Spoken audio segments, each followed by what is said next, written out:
Oh, yes.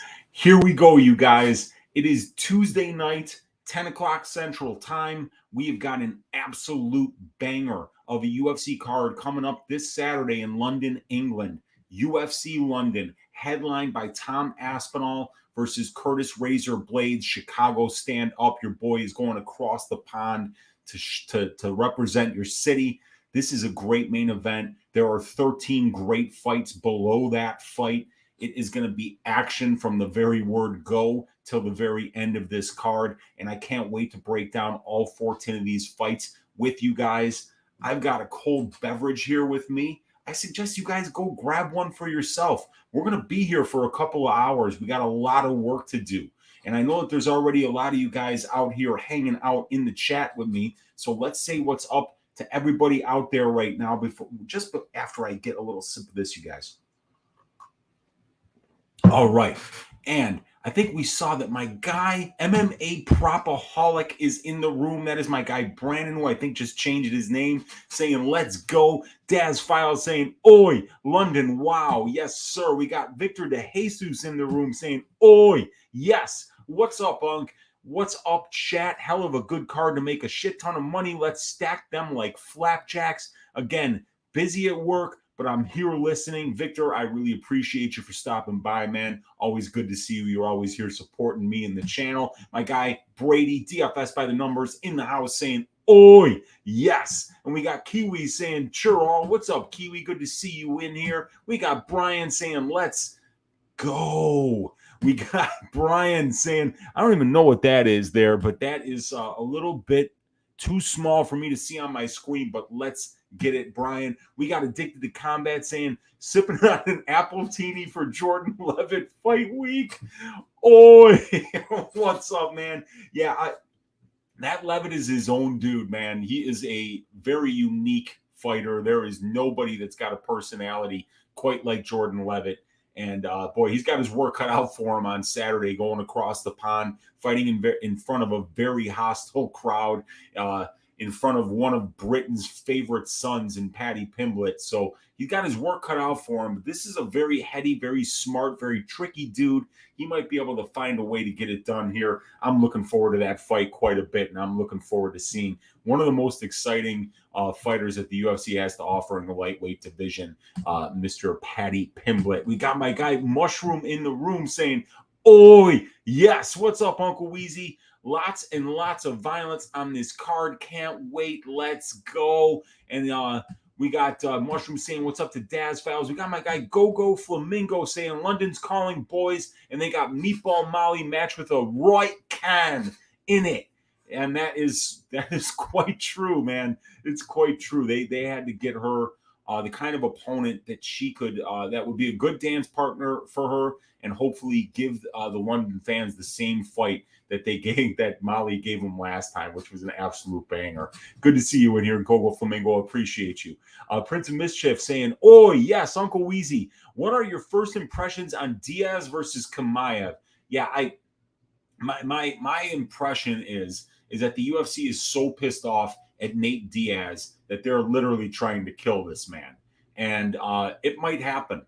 It might happen because there is, I mean, if I were on an athletic sanctioning committee, I wouldn't sanction that fight. That's not a fair fight. Diaz is a 155er. Chimaev is a guy who's like destroyed 185 pounders. Chimaev has a career. Nate Diaz, I mean, like, this guy doesn't even fight anymore. I don't even know. I mean, like, it's like minus 2,000 for Chimaev. I mean, why are you making a fight on a main card that's good where the favorite is minus 2,000? You know, that's you're basically saying that Nate Diaz has a 4% chance of winning this fight. What the fuck? Why are they doing that? That doesn't make any sense at all. Nate Diaz is done. Put him out there give him some good dance partners, some guys that are on his level that he could have a great fight with. There's a number of them. I don't know why they're feeding him to Chimaev, man. That is just stupid. My guy Dan Goldstein saying Paddy is pulled out Doctors called it off due to weight cut concerns. Dan, you better be bullshitting me, man. I hope that's not true, but always good to see you in here, brother, because you're always here supporting, giving us some good jokes and stuff too. And I hope that's another one of your jokes, man. Andy G saying, "Oh yes, this card is a banger, Uncle Weezy, and I can only predict a lot of violence." And I am right there with you, Andy. And I'm putting my money where my mouth is this week, looking for those violence bets. Travis M saying, "Oi." Cole Stein saying, "Oi, Weezy, excited for these prop lines to drop. London will be alive." Yes, sir. Mushroom saying, "At Dan Goldstein, what's up, Dan?" Prince of Mischief saying, "Early prediction. The ass shaving is Marc Diakiese. What are yours, chat?" Yeah, let us know what your ass shaving of the week candidates are for this week. And Dan Goldstein saying, "Still all the props are unavailable. Shame to the books. Shame to the books, man. Marc Diakiese props nowhere to be found anywhere on this planet. I believe we've maybe gotten over 2.5 and under 2.5 on a couple different sites and nothing else. And I don't know why anybody would be afraid to drop props on the Diakiese fight. So it doesn't make any sense. And Dan saying, "What's up, Shroom, Andy, and the gang?" Silky B saying, "Let's get that money, bros and barrettes. Let's get it." Andy G saying, "Let's stack them high." We got Justin Villegas saying, "Paddy." We got Dope Space Cowboy saying, "Here's hoping Weezy will be on before midnight." Yeah, I got to you a little bit earlier to this time, that's for sure, man. John Smith saying, "Let's go." And I spoke too soon, says Dope Space Cowboy. DJ saying, "Oi, yes. Can we get a quick breakdown of the Diaz-Chimaev fight, assuming Diaz actually shows up?" Yeah, I mean, I think it'll be a fight, and then they'll put a bunch of stickers on the cars outside that say funeral, and then they'll have a hearse, and they'll put Nate in the hearse, and then they'll drive him off to the middle of the desert, and he'll get buried right next to where Joe Pesci's character got buried after they beat him to death with baseball bats in the movie Casino. That is my prediction for that fight, DJ. Good to see you in here, brother. Tristan with the flame there. What's going on, Tristan? Good to see you in here. My guy, Thomas Howard, a man of violence, by the way. Thomas Howard is going to be, I knew you'd be tuning in today because we're going to be talking about violent bets on this card, Thomas. Good to see you in here. Let's cash those tickets, Weezy. Let's do it. The Cuban Assassin saying, "What it do, Weezy? I hope Molly McCann wins. They let her be a guest ring girl in the near future. Keith Peterson or bust. Let's get some cheese. Let's do it all." Cuban Assassin, always full of some of the best ideas in this chat, my man. Good to see you in here. John Smith saying, "Weezy, do you have info on the finish rates in fights where someone is favored minus 400 or greater?" I do not, because I don't have lines associated with the fights yet, though. But when I do, well, then anybody that ever screwed me over in the past, you're going to pay, because I'm going to have access to all the analytics and I'm going to take over the world. Maybe not, though. But that is something I'm going to be looking to back test in the future, John Smith, and that would be very interesting, because I would suggest that it would, because you're looking at more of a mismatched fight. There would be a higher likelihood of there being a finish in that kind of fight, especially when the Vegas markets are seeing an over 80% implied probability for one of the fighters. So yeah, I'm sure that would be a higher finish rate, but I would have to back test that to find out if there's any truth to it, John. Dan Goldstein saying, "Jordan Levitt fighting testosterone one twerk at a time." We got Tone Miggins in the room saying, "Uncle Weezy, let's go." What's up, Tone? Good to see you here. And he says, "Oi, what's up, dude?" That's my guy from Pub Sports Radio there. Philip V saying, "Sup." We got Brady Stevens saying, "If Levitt beats Paddy and twerks, all hell will break loose in London." Yes, it will, man. That would be wild if that happened. Bob Spikerman saying, "Weezy, I appreciate it. You are the man. I love this shit, bro. Checking it from Amsterdam. It's 5 a.m, rolling up some OG Rolex Fire Kush to share with you, man." Bob, I appreciate you. Big ups to everybody over there in the Netherlands, in Holland. Appreciate everybody all over the world that watches this show. And if you're waking up at 5 a.m. to hang out with your Uncle Weezy, man, I can just raise a glass to you and say that I am with you in spirit, smoking that J that you got rolling up there, my man. I appreciate you. Peter Cirillo saying, "Oi." And we got Dad saying, "What's up to Mushroom?" And we got Andy G saying, rest in peace, Nate. We got Thomas Howard saying Diaz by sub. I doubt it, man. Level up, 4% is being fair. I agree with you, Level Up. I think that, minus 2,000 is kind of where the line should be. Yeah, bullshit. I'm bullshitting, LOL. Good. Prince of Mischief saying it's just not on the main card. It's the main event, 5 rounds, Diaz versus Chimaev. Oh my God, it's the main event. Well, hopefully it's an exciting fight. Hopefully it's a fun fight, man. And, and usually the funerals have free food afterwards. So, that would be pretty cool to check out too. Sully says, thoughts on the last card. So no thoughts on the last card, you guys. I was out of town. I was in Michigan. Went to a wedding on Thursday, was driving all over Michigan on Friday and Saturday. And when we got to the house where I was staying to watch the fights on Saturday, the TV didn't work. So couldn't watch any of the fights, couldn't log into ESPN Plus. And even if I was able to, wouldn't have been able to stream it. So I still haven't watched the fights. I would have watched the fights when I got back home to Chicago. However, got to get ready for Stat Diggers, got to get ready for a main event deep dive on Monday, got to get ready for Probability on Monday, and got to get ready for Just the Tip on Tuesday. So no time to watch those fights until after I'm done with my content this week, maybe early Thursday. And at that point, I'm really supposed to start watching next week's fights to get a jump on next week's card. So I don't really have any thoughts. I was down 0.45 units. I only had 2 track bets. Punahele Soriano, the ass shaving of the week, came through. The over 2 or the fight goes to decision for Shore Simon did not come through. So I lost 1.5 units on that parlay, and then I won 1.05 units on a 1-unit bet. Algio Burns under 2.5 plus 105. So, it was a very, very, very light card for me. But this next card is going to be a very heavy one. And as far as the thoughts for the last card, I can't really speak educatedly about it, Sully, because I wasn't even able to watch it. But I appreciate you being here, man. And Bob saying, Diakiese props on Betway, my brothers. Finally, man. Finally. I don't have access to Betway, but it's finally good to see somebody getting some props out on the Diakiese fight. Top Phillips saying, I keep calling my dog a greasy four-legger.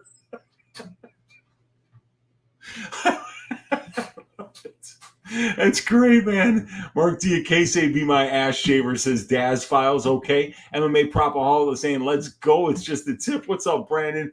We got J-Dub saying, be sure to hit on the Islam Oliveira fight. Oh, that's going to be a good one, man. I can't wait. Islam absolutely deserves the title shot. Oliveira is your champion. I know that they're saying it's an interim. That's total bullshit. Obviously, he's the champion. And, that's going to be a banger. Can't wait for it, man. Can't wait to take that fight, too. Sean Strickland's brain in the room. That means nobody is in the room. Oi, what's up, Sean Strickland's brain? And we got Mark Schillingberg saying, Weezy, let's smash the books on the head on Saturday. Oi, just so you know, Bootsy is on Nelson, Craig, Gus, and Blaydes so far. Well, we will see what Bootsy's on. He's not in the room with me here, but he will be barking when he likes an underdog. I'm hoping he's on my side with a couple of these, but you never know with that dog. He is very unpredictable. And we got Dark Magician saying, just finished watching Probability and came here for Just the Tip. Great timing. I appreciate you, Dark Magician. I hope you guys, all of you guys, do watch Probability. There's nobody doing a show right now like Probability on the MMA Engine that Brady and I are doing. If you haven't seen that show yet, make sure you check it out. And to make it even easier for you guys to check out, I put it in the description of this video. The link to Probability is there. The link to Stat Diggers is there. The link to the main event deep dive that we did on the MMA Engine is there. The link to all the stats that you're going to see on today's show is there. So check out the description of that video. A lot of good stuff down in there. I appreciate you, Dark Magician, for hanging out. Andy G saying, my ass shaving prediction is Paddy's hair every time he visits his barber. That is an excellent, excellent prediction. And I think that might be the ass shaving of the week. Dan Goldstein saying, ratio the like button. Give it more hits than Cheyenne buys Vlismas Dolitze has names. And J-Dub saying, spoiler alert, great call on Uncle Weezy's arse shaving of the week. Appreciate you, man. I appreciate that. David Eldon says, oi. We got Dan Goldstein saying I picked minus 500. They will serve fish tacos at Nate Diaz's wake after the Stockton funeral service. Z Goler in the room saying, oi. Mushroom saying, Levitt is... Oh, come on, Mushroom. Brady Stevens saying UFC milking Chimaev's hype for another fight before he gets destroyed by Usman. Would have liked to see him versus Colby, though. Yeah, I really want to see Colby versus Chimaev. I think that's an amazing fight.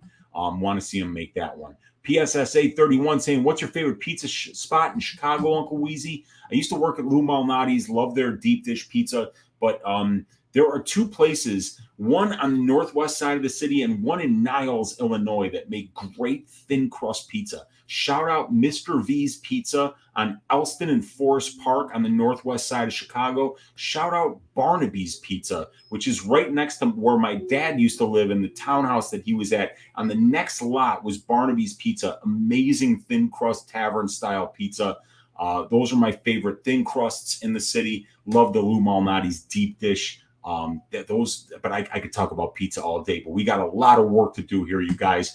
D Jenkins saying, buddy of mine bet $100 Nate wins. Had to take those odds. I mean, it's a fight. You never know. And D Jenkins saying, what's good, Weezy? Justin Villegas saying, man, I love me some Monkey King, but I think I got Paddy Baddy Army.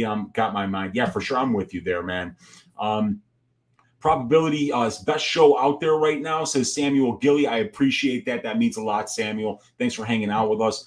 Dark Magician saying, if Diaz comes out using his constant forward pressure and manages to stuff Hamzat's takedowns, I could see Hamzat winning by first round KO.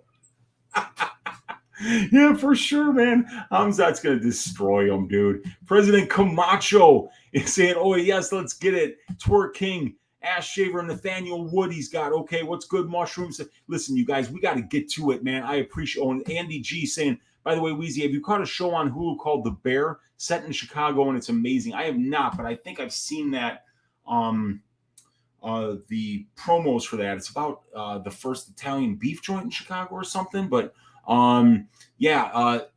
I haven't seen it yet, but I probably will check it out at some point. But we got to get to work, you guys. We got 14 fights to break down. I'm going to get my notes up here. I'm going to get my banners up here. We're going to start with the first fight of the night. It's Claudio Hannibal Silva plus 207 against Nicolas Danish Dynamite Dalby at minus 242. The fight doesn't go to decision right now. Pick them at minus 115. And let me get my screen shared with you guys here. And we've got the stats up here. And as always, you guys, you can download these stats for free in the description of this video.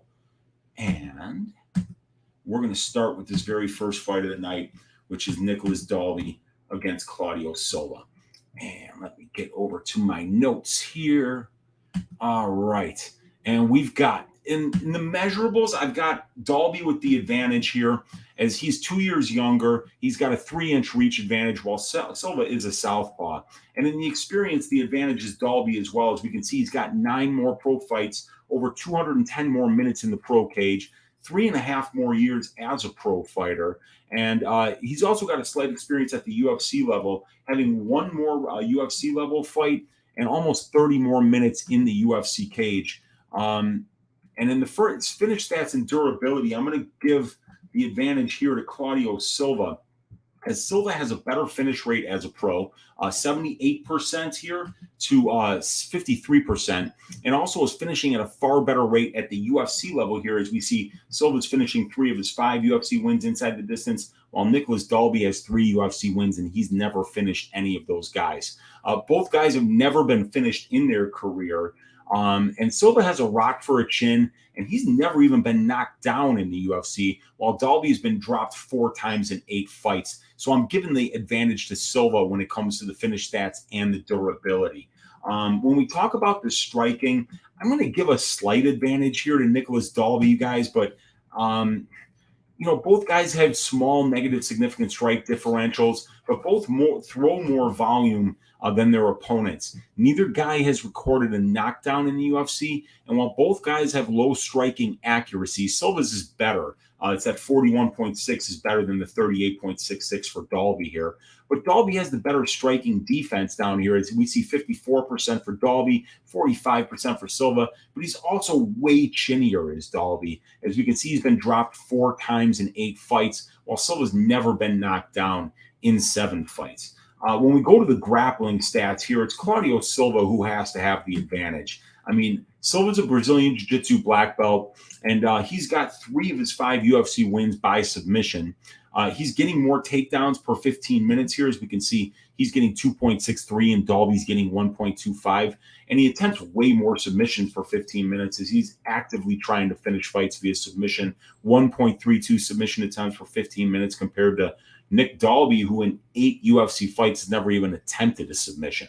And he's getting more control time than Dalby as well, as we see 31% control time here for Silva, 16% for Dalby, and he yields a lot less control time as Dalby's given up 26% and Silva's only given up 18%. Dalby's takedown defense is better here at 65% compared to 50% for Silva. But Dalby gets taken down more times per 15 minutes, as we see he's getting taken down more than 1 time for 15 minutes, while Silva it's 0.75.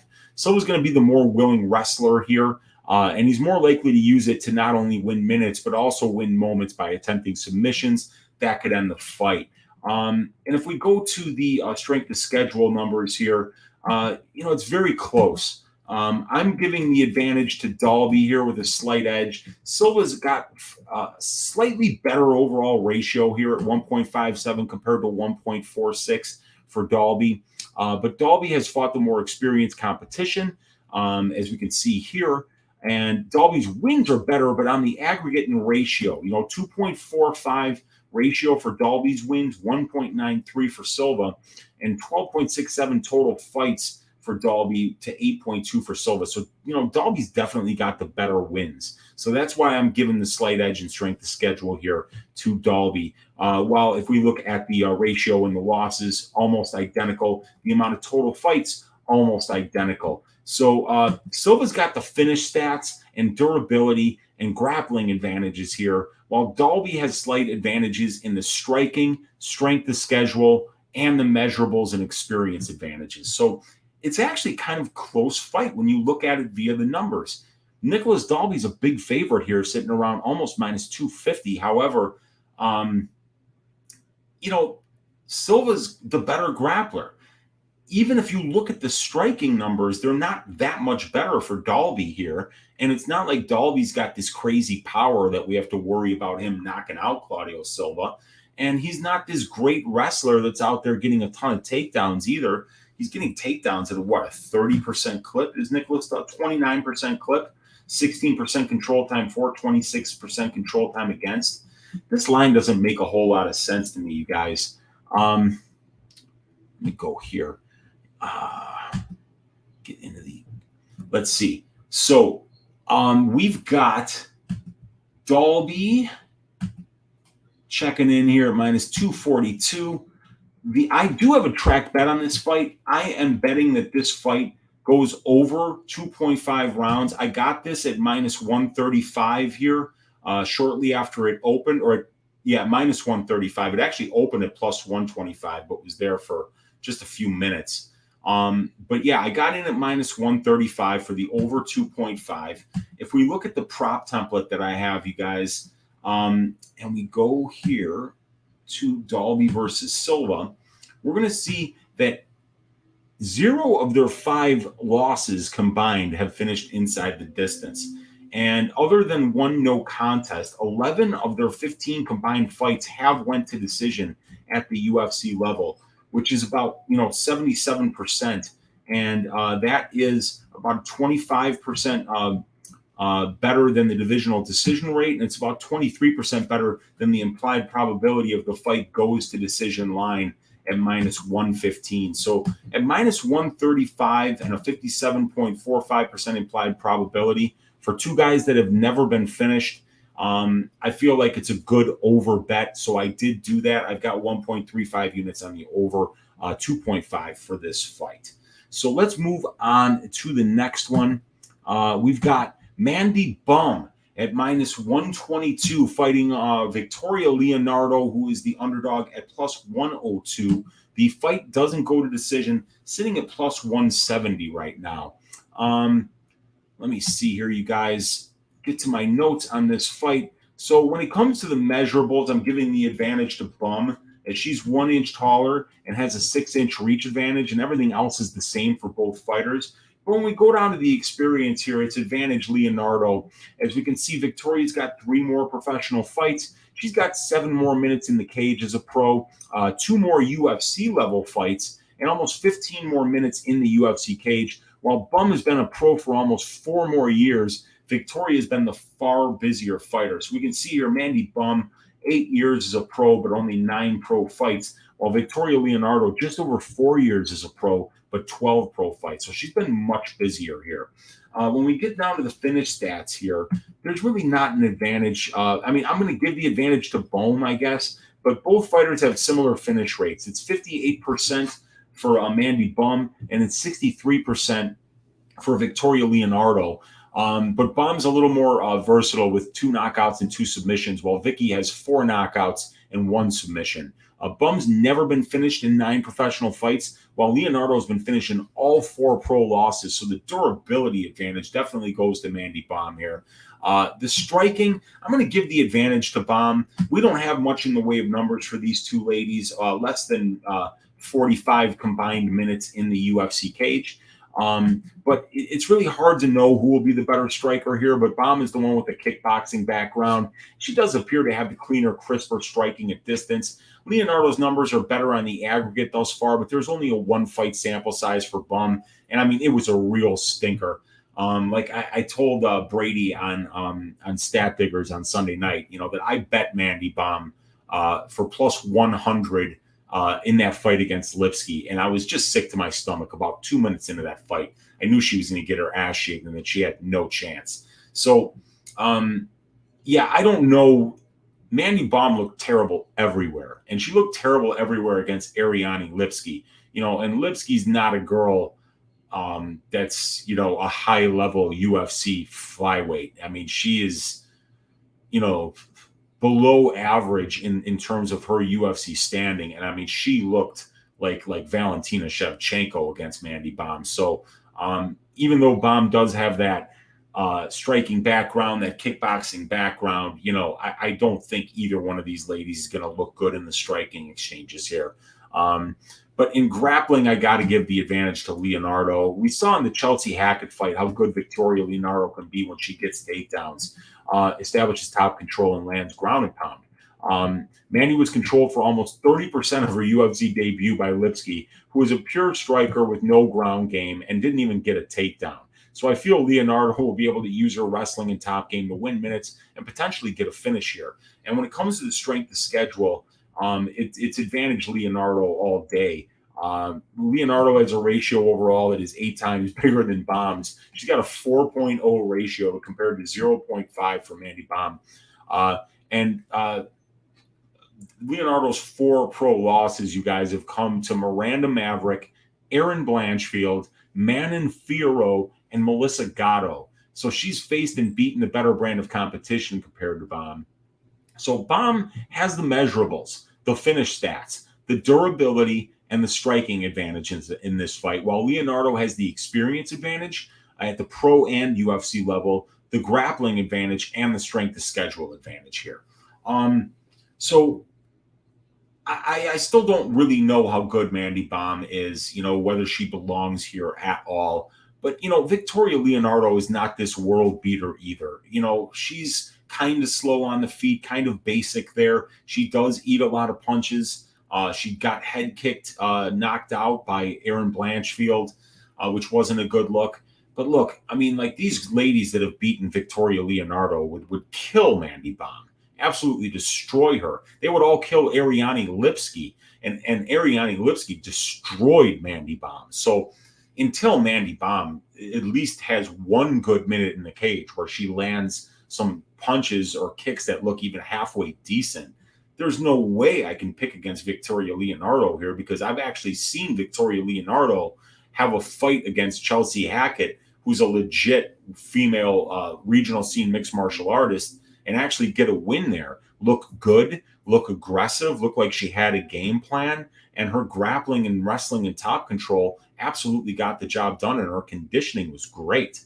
So I've got to pick Victoria Leonardo to win this fight. I just have no faith at all in Mandy Bohm, and she could come out here and look a lot better. We could find out that it was just UFC jitters, but I don't know, man. That was such a bad performance that there's no way that I can pick Mandy Bohm to win this fight. So I'm picking Victoria Leonardo to win this fight, and I actually do have a bet on Victoria Leonardo. I've got 1 unit on her at plus 124 to win this fight. The next fight is going to be Jai Herbert against Kyle Nelson. Jai minus 275 right now. Kyle Nelson plus 235. Fight doesn't go to decision, juiced up at minus 270 right now.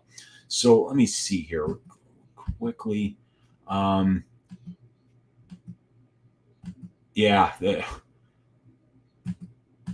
got my guy XBL on Twitch saying, "Oi, what's up, XBL?" We got DFS by the numbers saying Mandy Bohm. Yeah, and I think that is the absolute perfect pronunciation for this one. And Dan Goldstein saying, "I want as much to do with this fight as I do with Hannah Goldie's oldie fans, but can't back a bum." No, that would not be good. The silent N on the end of bum is for no bets. Get the bag of oranges. Tons of violence on this card, man. Bum got beat by the queen of bums. Yeah, for sure, man. So anyway, and let's see here. Come on now. This week's parlay is Mandy Bohm and Molly the Can. I don't think so, man. Don't think so, Kenneth Wall. I think Molly McCann does win the fight, but I'm not parlaying her at minus 500. And MMA Propaholic saying fight end by KO with a little action on Kyle by KO. Yeah, that's a good look for this one. But anyway, you guys, let me get my notes up here as we have got, let me see. The measurables advantage I'm giving to Herbert here in this fight.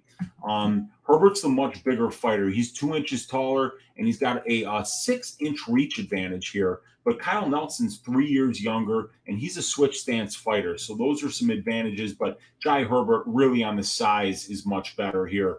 So I got to give that measurables advantage to him. In the experience, I'm going to give a slight edge to Nelson here, as he has got 2 more professional fights, almost 40 more minutes in the pro cage, and 3 more years as a pro. And the UFC experience is almost identical here, as we can see the same amount of fights, and both these guys have right around 30 minutes in the cage. When it comes to the finish stats and the durability, I've got to give the edge here to Jai Herbert, as Herbert is the more dynamic finisher as a pro. He's got a 91% finish rate compared to 69% for Nelson. And Nelson is a more versatile finisher with 5 knockouts and 4 submissions, while 9 out of 10 pro finishes for Herbert are by knockout. So both guys have been finished inside the distance in all 3 of their UFC losses. And for Herbert, all 4 pro losses were inside the distance, 3 by knockout, 1 by submission. While for Nelson, it's 3 of 4 losses as a pro, 2 knockouts and 1 submission. So neither guy is very durable, but it's Herbert who's the better finisher here. And in the striking, I got to give the advantage to Jai Herbert. Not only are Herbert's striking metrics at the UFC level much better, but Jai's striking is just far cleaner and crisper in comparison to Nelson's. Both guys wing bombs, but Herbert is straight down the pipe with his strikes, while Nelson throws wild hooks. Herbert's showing some nasty power, you guys. Look at this number. He's landing a knockdown on over 4% of the significant strikes that he's landed thus far. And he's averaging out to 1.5 knockdowns for 15 minutes, while Nelson hasn't knocked anyone down yet at the UFC level. And Herbert has also been chinnier, though, as he's getting knocked down on 2.3% of the significant strikes that he's absorbing, and he's being knocked down 1 time per 15 minutes, while for Kyle Nelson, it's half that at 0.48. In the grappling, I've got to give the advantage to Kyle Nelson here, because he will be the one that does grapple if one of them is going to do it. Herbert's weak point has always been his grappling. Herbert has 0% control time for, and he's yielding 45% control time against. His takedown defense is below 43%, and he's allowing 4 takedowns per 15 minutes and 1.5 submission attempts against per 15 minutes. Nelson has spent over 50% of his UFC fights in control time positions, and he gets almost 1 takedown per 15, and he attempts just under 2 submissions per 15 minutes. So Kyle will obviously be the fighter more likely to wrestle and to try and win minutes on the ground. And why not against Herbert? Because Herbert's such a dangerous striker, and we've seen Kyle Nelson in 4 fights attempt 16 takedowns and be in control time positions 20% for, about 31% against. So he's in control time positions more than half of his fights. And against Jai Herbert, a guy who's landing as many knockdowns as Jai is, when he's at a 6-inch reach disadvantage on the feet, it would make sense for Kyle to try to slow this fight down, try to wrestle, and get Jai Herbert to the ground, and maybe try to submit him down there, because Jai has been submitted 1 time in 4 losses, and he's been submitted in 1 of his 3 UFC losses. When it comes to the strength of schedule, though, got to give the advantage here to Jai Herbert, as he's fought the more experienced, better win-loss competition on the aggregate. Nelson's win is a little bit better than Jai's, though. Here, as we can see, a 1.33 ratio in Nelson's win compared to 1 for Herbert, and more total fights for Nelson as well in his win. But Herbert has lost to the better brand of competition here. So when we summarize, Herbert's got advantages in the measurables, the finish stats, the striking, and the strength of schedule, while Kyle Nelson has a slight edge in the pro experience and the grappling. We got to look at the prop template for this fight, you guys, because some very interesting numbers here. Look at all this green here on the screen. Both of these guys wins inside the distance at the UFC level. All 6 of their combined losses at the UFC level inside the distance. So 8 of 8 fights finishing inside the distance combined at the UFC level. The minus 260 fight doesn't go to decision as a 72% implied probability, but these guys are finishing at a 100% rate. So it's not a bad look. I do have a 2.6 unit bet on the fight doesn't go to decision here. Both of these guys throw such bombs while on the feet. I got to believe somebody's going to get knocked out in this fight. And Kyle Nelson, while he is an active wrestler and a grappler, is getting his takedowns, only 2 out of 16 takedown attempts that he's been successful on. So 12.5% on the wrestling is not enough for me to worry that Jai is not going to be standing long enough to land a big shot in this fight. Got to pick Jai Herbert to win this one by knockout. The next fight that we're going to check out is the hype train, Muhammad Mokaev, going up against Charles Energy Johnson. We've got that one up there, minus 465 for the 21-year-old Muhammad Mokaev versus the LFA champ, Charles Energy Johnson, coming back at plus 365. Fight doesn't go to decision, sitting up here at minus 160. So let me get to my notes here. And in the measurables, I've got to give the advantage to Charles Johnson here. Johnson is in his prime right now at the age of 31, while Muhammad is 10 years younger. I don't count that as an advantage in this case because he's only 21 years old and he's less experienced.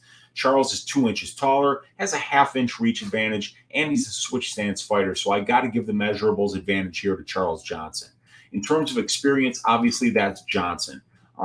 We see that Charles has 5 more professional fights, 100 more minutes in the pro cage, and over 4 more years as a pro, while Mokaev has the edge in UFC experience with 1 fight and almost a whole minute in the UFC cage. It took him 0.97 minutes to dispose of Cody Durden in his UFC debut.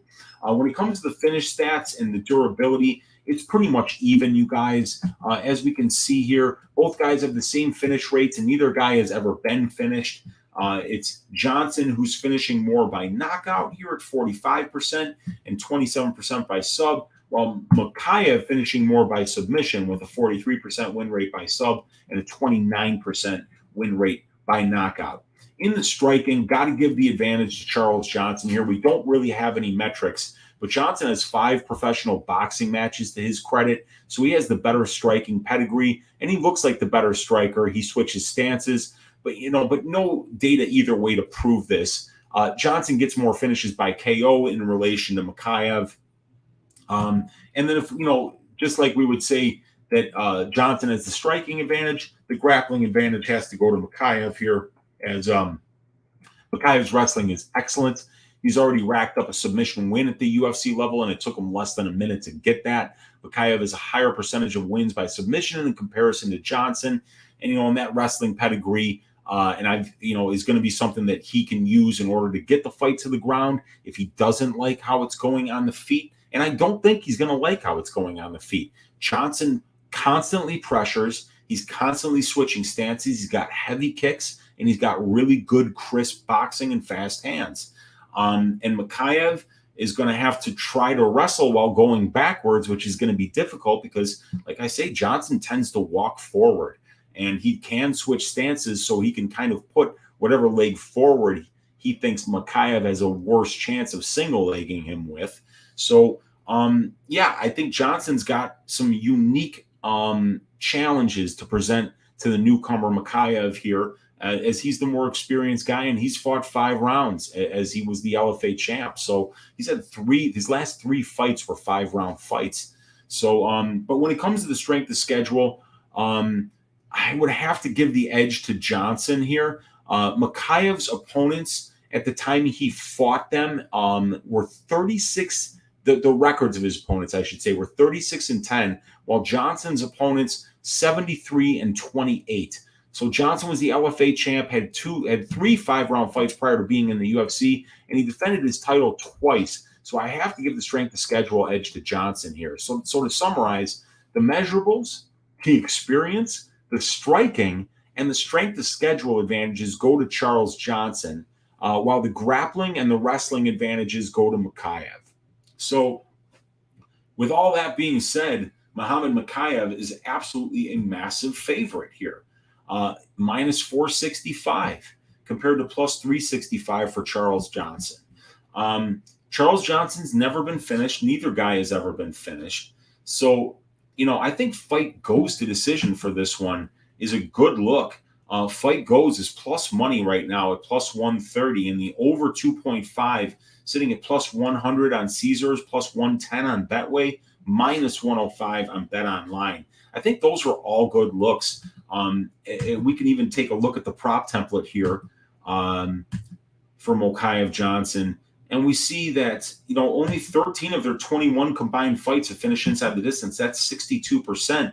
And we see that we're paying 63% at this minus 175 line for fight doesn't go to decision here. So that's a 63.6% implied probability.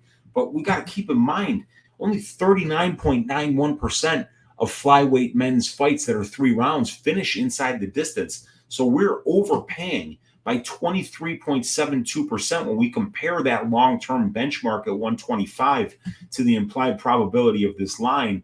And then additionally, we see that these guys aren't even finishing at that rate in their combined careers, most of them against lower-level opponents on the regional scene. So fight goes to decision at plus 145 here is a great look, in my opinion, although I don't think we can get that right now. The fight goes sitting at plus 130 is the best available, but I still think it's absolutely bettable there. I'm going to be picking Charles Johnson to win this fight by decision. I am going against the grain. I am picking an underdog here. Really loved what I saw from Charles Johnson on tape. Loved the scrambling ability. Loved his ability to be able to either sweep his opponents when he gets taken down or just get back up. And then as soon as he gets back up, he's pressuring again, putting his opponents back against the cage, using that kickboxing to hurt his opponents. I'm picking Charles Johnson to win this fight by decision, and I'm waiting for these props to get out so I can hammer it and maybe try to hit a home run on that fight. But the next fight, you guys, is going to be my guy, one of my favorite fighters, Jonathan Pearce, JSP, the favorite at minus 205, coming across the pond to the United Kingdom to fight Mr. Finland, Makwan Amirkhani. You guys, it would not be Makwan Amirkhani fight week if we didn't explore his absolutely beautiful Tapology picture here on Just the Tip with me, your host, Uncle Weezy, as we will see right here the best Tapology picture that there is right now. Look at Makwan. Look at him there, just chilling. I'm just going to let you drink that in with your eyes while I drink this beer in with my mouth.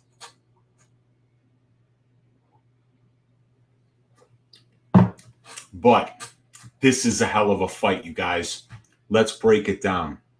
And before we do, let me just make sure I didn't miss anything in here. All right, I did not. Okay, so we are going to go to this fight here, and I will get these numbers up for you guys.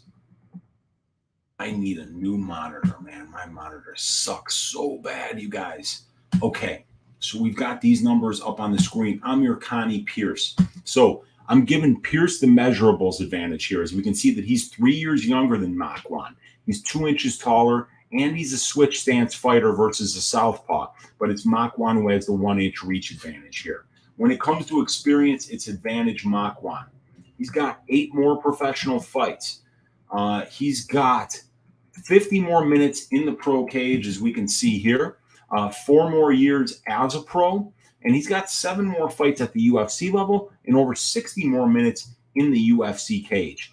When it comes to the finish stats and the durability, I got to get a slight edge here to Pearce. JSP has the finish rates, the better finish rates as a pro, 84% compared to 77% for Makwan. And in the UFC, he's got a 75% finish rate to Amirkhani's 71%. But it's Amirkhani who's been more durable as a pro, being finished in only 43% of his losses, while for Pearce, it's 75%. Pearce does count on his chin a lot, and he puts himself into a lot of bad spots. But his conditioning and heart are unmatched, and you'll never see this guy quit. I think it's important to talk about his Contender Series fight. The interview before the fight, you find out a little bit about JSP. Very early in his fighting career, after he had gotten a win, he was jumped out in the parking lot by multiple people, beaten with weapons, wound up in the hospital for a while. And I guess that really motivated him. He learned that no matter how hard somebody hit him, he could come out the other side. And I think it's kind of formulated the fighting style with which JSP fights. And that is, he trusts his durability, he trusts his chin, he trusts his conditioning. So he winds up putting himself in bad spots. He doesn't care if he gets hit, because he'll let you hit him once or twice just to give one back. He'll let you put him in a guillotine and let you, gas out your arms trying to finish him. But he knows that he's not going to quit. He knows that he's going to come out the other side all right. And I think it's that confidence in his durability and his chin that lets JSP put himself into bad spots, which he does regularly. A couple of different bad spots in the Christian Rodriguez fight. Definitely got himself put into a bad spot in the Joe Lozon fight. So we have to worry about that when we're talking about somebody like Makwan Amirkhani, who has a serious front choke series. And if you wind up in his anaconda choke, you are not getting out of there.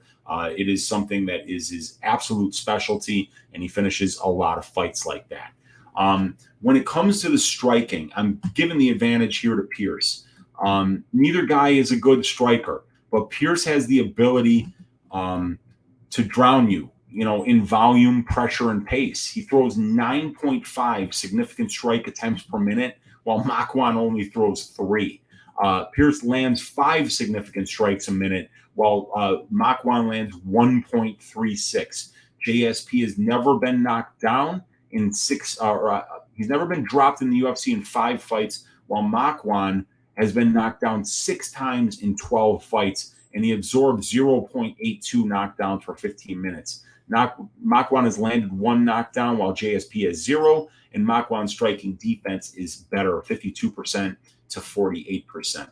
But when you see 9.5 significant strikes attempted per minute to only 3.09 and 5 landed to only 1.36, you see, that not only is JSP attempting 3 times more strikes than Makwan per minute, but he's landing 3 times as many strikes per minute as Makwan.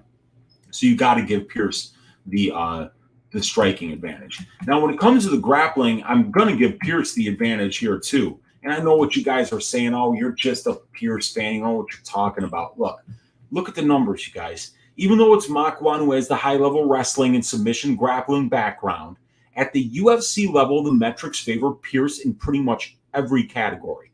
Pearce gets his takedowns at a higher percentage. 58% for Pearce, 43% for Makwan. He gets more takedowns per 15 minutes. Pearce getting an otherworldly 6.79 takedowns per 15 minutes, while Makwan gets 4.08. The submission attempts per 15 minutes is almost identical here, with Makwan just edging him out. Pearce gets more control time on the aggregate, 44% here for Pearce, 36% for Makwan. And he yields less control time, as he's only being controlled 5.72% of the time, while Makwan gets controlled over 20% of the time. Pearce is the far more efficient grappler as well. All that being said, Pearce puts himself into bad spots, and if he isn't careful about Makwan's front choke series, he could easily get subbed early here while Makwan is fresh and both guys are dry. But I want to just mention here that as this fight goes on, if Makwan is happy just standing with Pearce, I think he's going to get drowned in volume and march down. Jonathan's going to keep walking forward until Makwan's not there. If Makwan tries to wrestle early, he doesn't have – I mean, if Jonathan Pearce's gas tank is a 9 out of 10, Makwan's is about a 4. They're not even in the same stratosphere when it comes to endurance, and ability to be able to push a pace for 15 minutes. It's not even close. So – in my opinion, if Makwan doesn't get a first-round submission here, those last 10 minutes are going to be some of the worst minutes of his life, because Pearce absolutely turns it on. And as soon as he senses weakness in his opponent, he takes it up to an even further level of pace and pressure, which is just unmanageable. The only bet I have on this fight right now is Makwan and Amirkhani by first-round submission. I have a quarter unit on it at plus 800, but I'm picking Jonathan Pearce to win this fight. I think even if Amirkhani gets close to locking up that anaconda, if he doesn't get it the first time, I think he's just going to wind up with Pearce on top of him, and then Pearce is just going to drown him. When it comes to the strength of schedule, it's definitely an edge for Amirkhani, although it's just a slight edge. As we can see, that the better ratio belongs to Amirkhani, 1.39 to 1.25, while Pearce's competition was slightly more experienced. Pearce has the better ratio of wins at 1.5 compared to 0.8, while Makwan's wins were against more experienced competition, and Makwan's losses against the far more experienced competition and better ratio of competition, 1.94 to 1.17, while Pearce's loss was to Joe Lozon, who had 26 fights. So it looks like more total fights.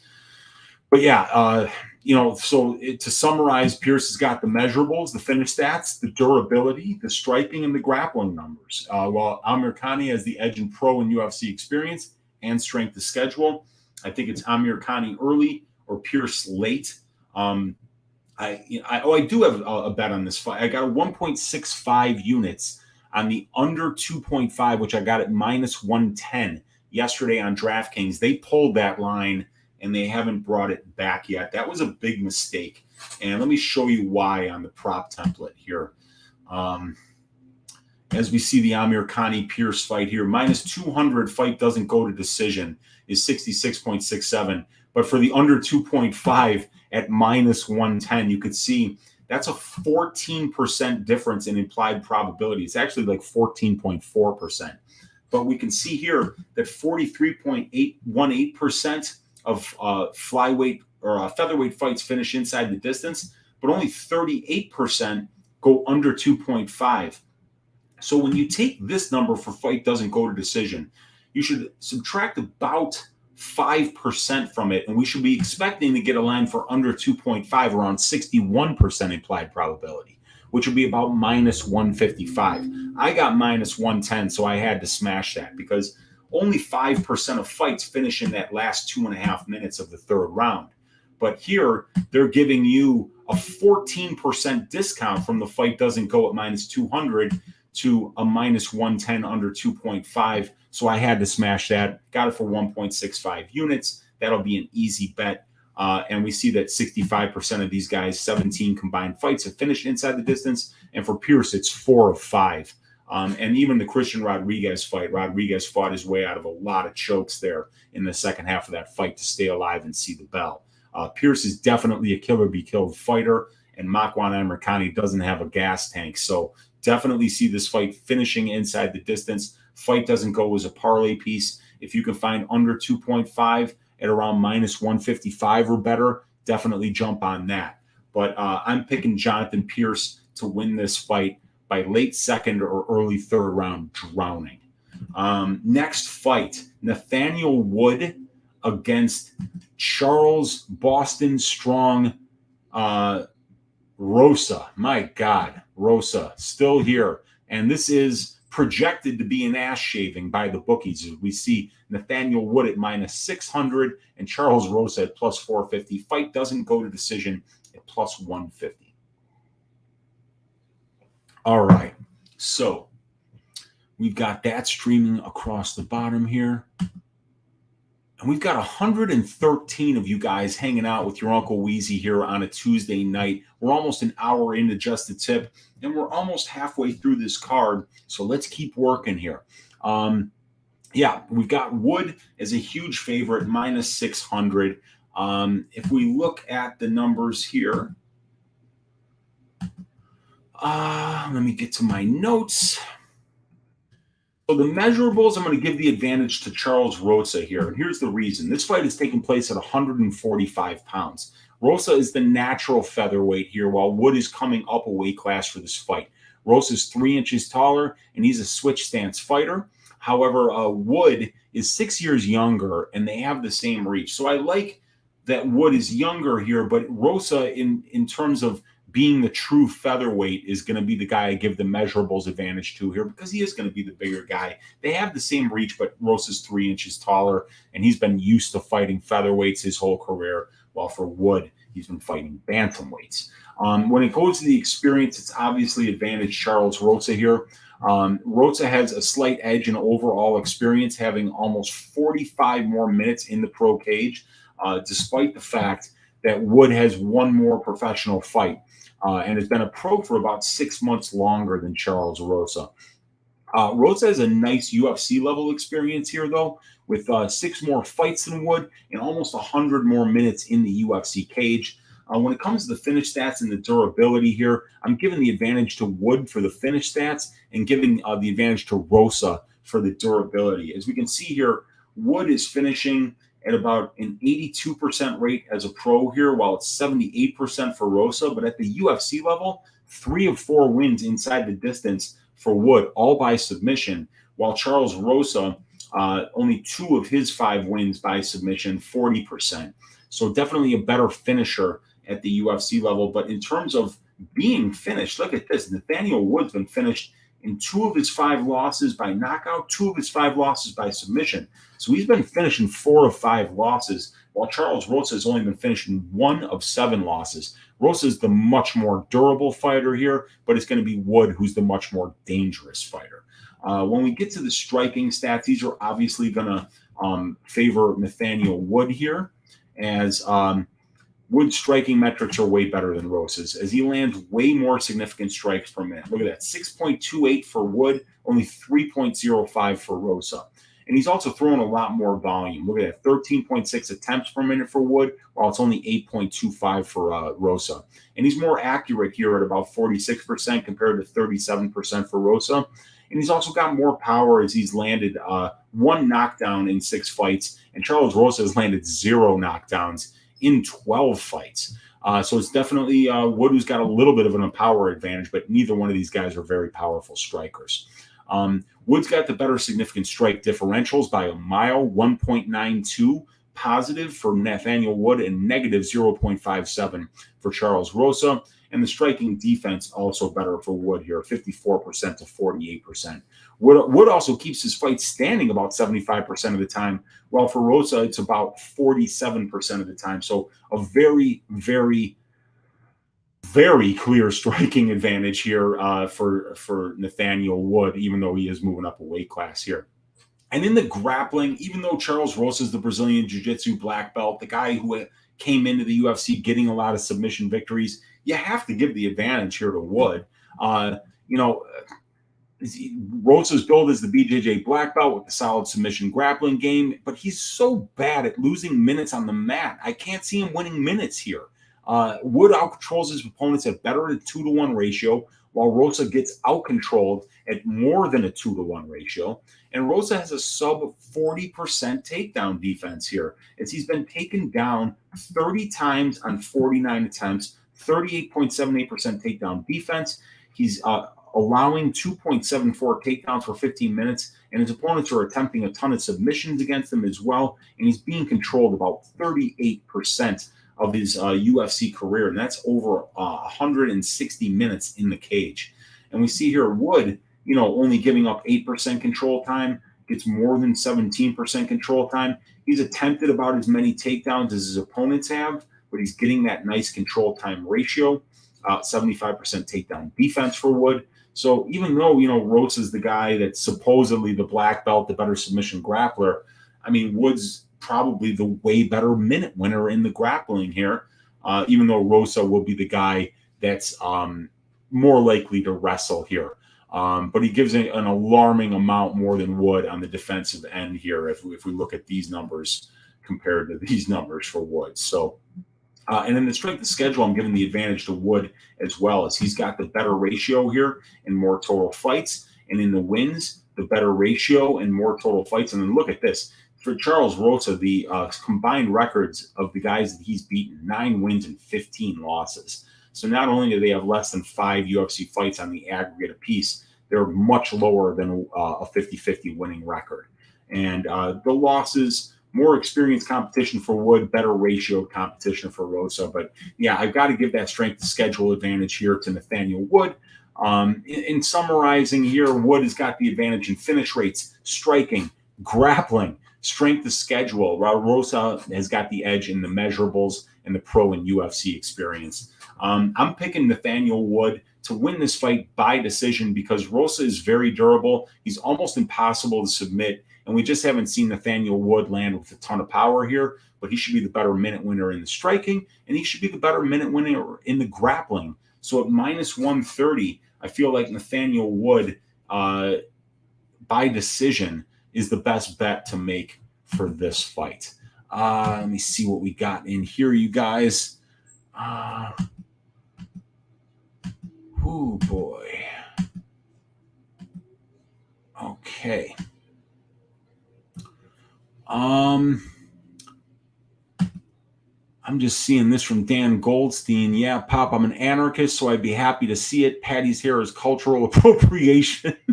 Just don't know which culture. I know it's not Liverpudlian. And I'm an anarchist too, Dan Goldstein. I appreciate anarchy. It is the epitome of personal responsibility, which I believe is the best way to run your life if you're an adult. Just be personally responsible. And I'm personally responsible for breaking down this next fight for you guys, which is Marc Diakiese against Damir Hadzovic. Let's get the banner up for this fight. And we see that Diakiese, a big favorite here at minus 355. Damir Hadzovic, plus 290. Fight doesn't go to decision. Still don't have a line for fight doesn't go to decision. Shame. Let's see if they... No, still nothing on best fight odds.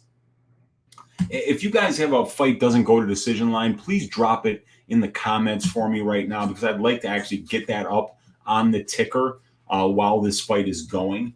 But I will bring up the stats here and we will start talking about these numbers for this fight. So the measurables advantage is going to Marc Diakiese here. As we can see, Marc is 6 years younger. He's 1 inch taller, and he's got a 3-inch reach advantage. At the UFC level, Marc Diakiese has an experience advantage. But we can see here that Hadzovic has got about 30 more minutes in the cage and about 4 more years as a pro at the pro level. But at the UFC level, Diakiese 3 more fights and about 45 more minutes in the UFC cage. When it comes to the finish stats and the durability here, I'm going to give the advantage to Hadzovic, as Damir has the better finish rates as a pro. If we look here, 71% for Damir Hadzovic and 47% for Diakiese. And in the UFC, it's 50% for Hadzovic, 33% for Diakiese.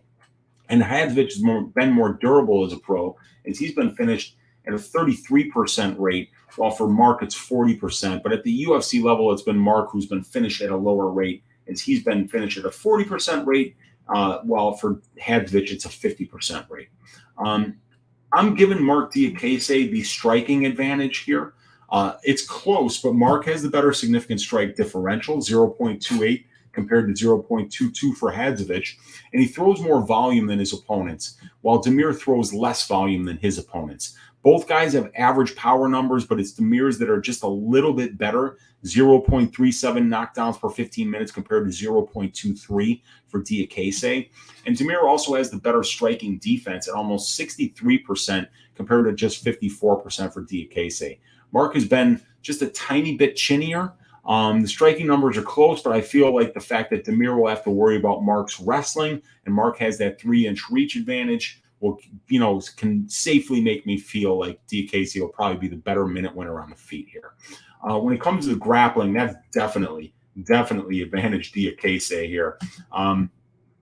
Marc has more takedowns per 15 minutes here in comparison to Hadzovic, as we see 3.17 for Diakiese, only 0.92 for Hadzovic. He's got more control time here, as Diakiese getting 26% to only 9.3% for Hadzovic. And he's allowed a lot less control time, has Diakiese, 16% compared to 36% for Hadzovic. And the better takedown defense also belongs to Diakiese here at 63% compared to a pitiful 37% for Damir Hadzovic. He folds like a lawn chair whenever anyone tries to take him down. He's been taken down 22 times in only 8 fights, and he's yielding 4.04 takedowns per 15 minutes, getting out-controlled at almost a 4-to-1 ratio, while Diakiese almost out-controls his opponents at a 2-to-1 ratio. So it'll definitely be Diakiese that's more likely to grapple and more likely to win minutes on the ground in this fight. The strength of schedule advantage I'm going to give to Hadzovic here. As we see, a 1.23 ratio for Diakiese and 1.13 for Hadzovic, but it's Hadzovic who's fighting the more experienced competition on the aggregate.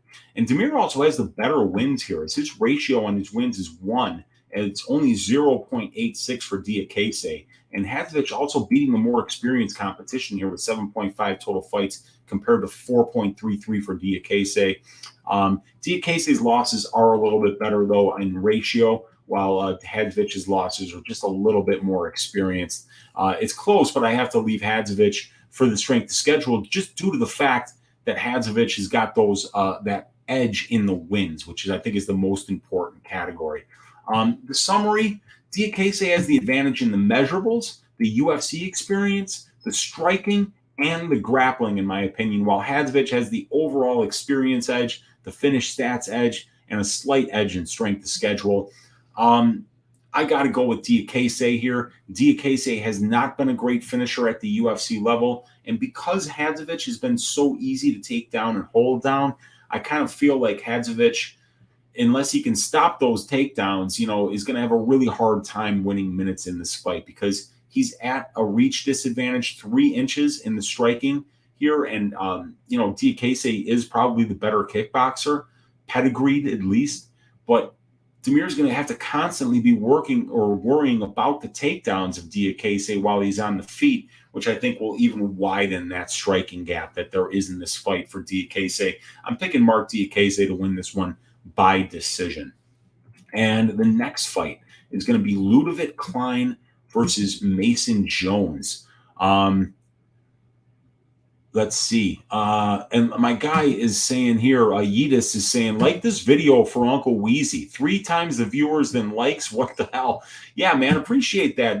Just hit that thumbs up button. It's free if you're enjoying the content. I appreciate each and every one of the 115 people that are in here hanging out on a Tuesday night with your Uncle Weezy, breaking down these fights. And the next one that we're going to be looking at here is Ludovic Klein against Mason Dragon Jones. Klein, a big underdog here at plus 295. Mason Jones, minus 360. The fight doesn't go to decision here, sitting at minus 180. This is the featured prelim before we get into the 1, 2, 3, 4, 5, 6 fights on the main card. And this one is going to be an absolute banger. So let me get my notes up for this fight. When it comes to the measurables, I've got it even, as we see that they're the same age. It's Jones who's 3 inches taller, but they are the same reach, and it's a Ludovic Klein who's a southpaw going up against an orthodox fighter in Mason Jones. That's going to open up both these guys' power weapons. The straight right for Mason Jones, the right body kick, and then that left head kick for Ludovic Klein.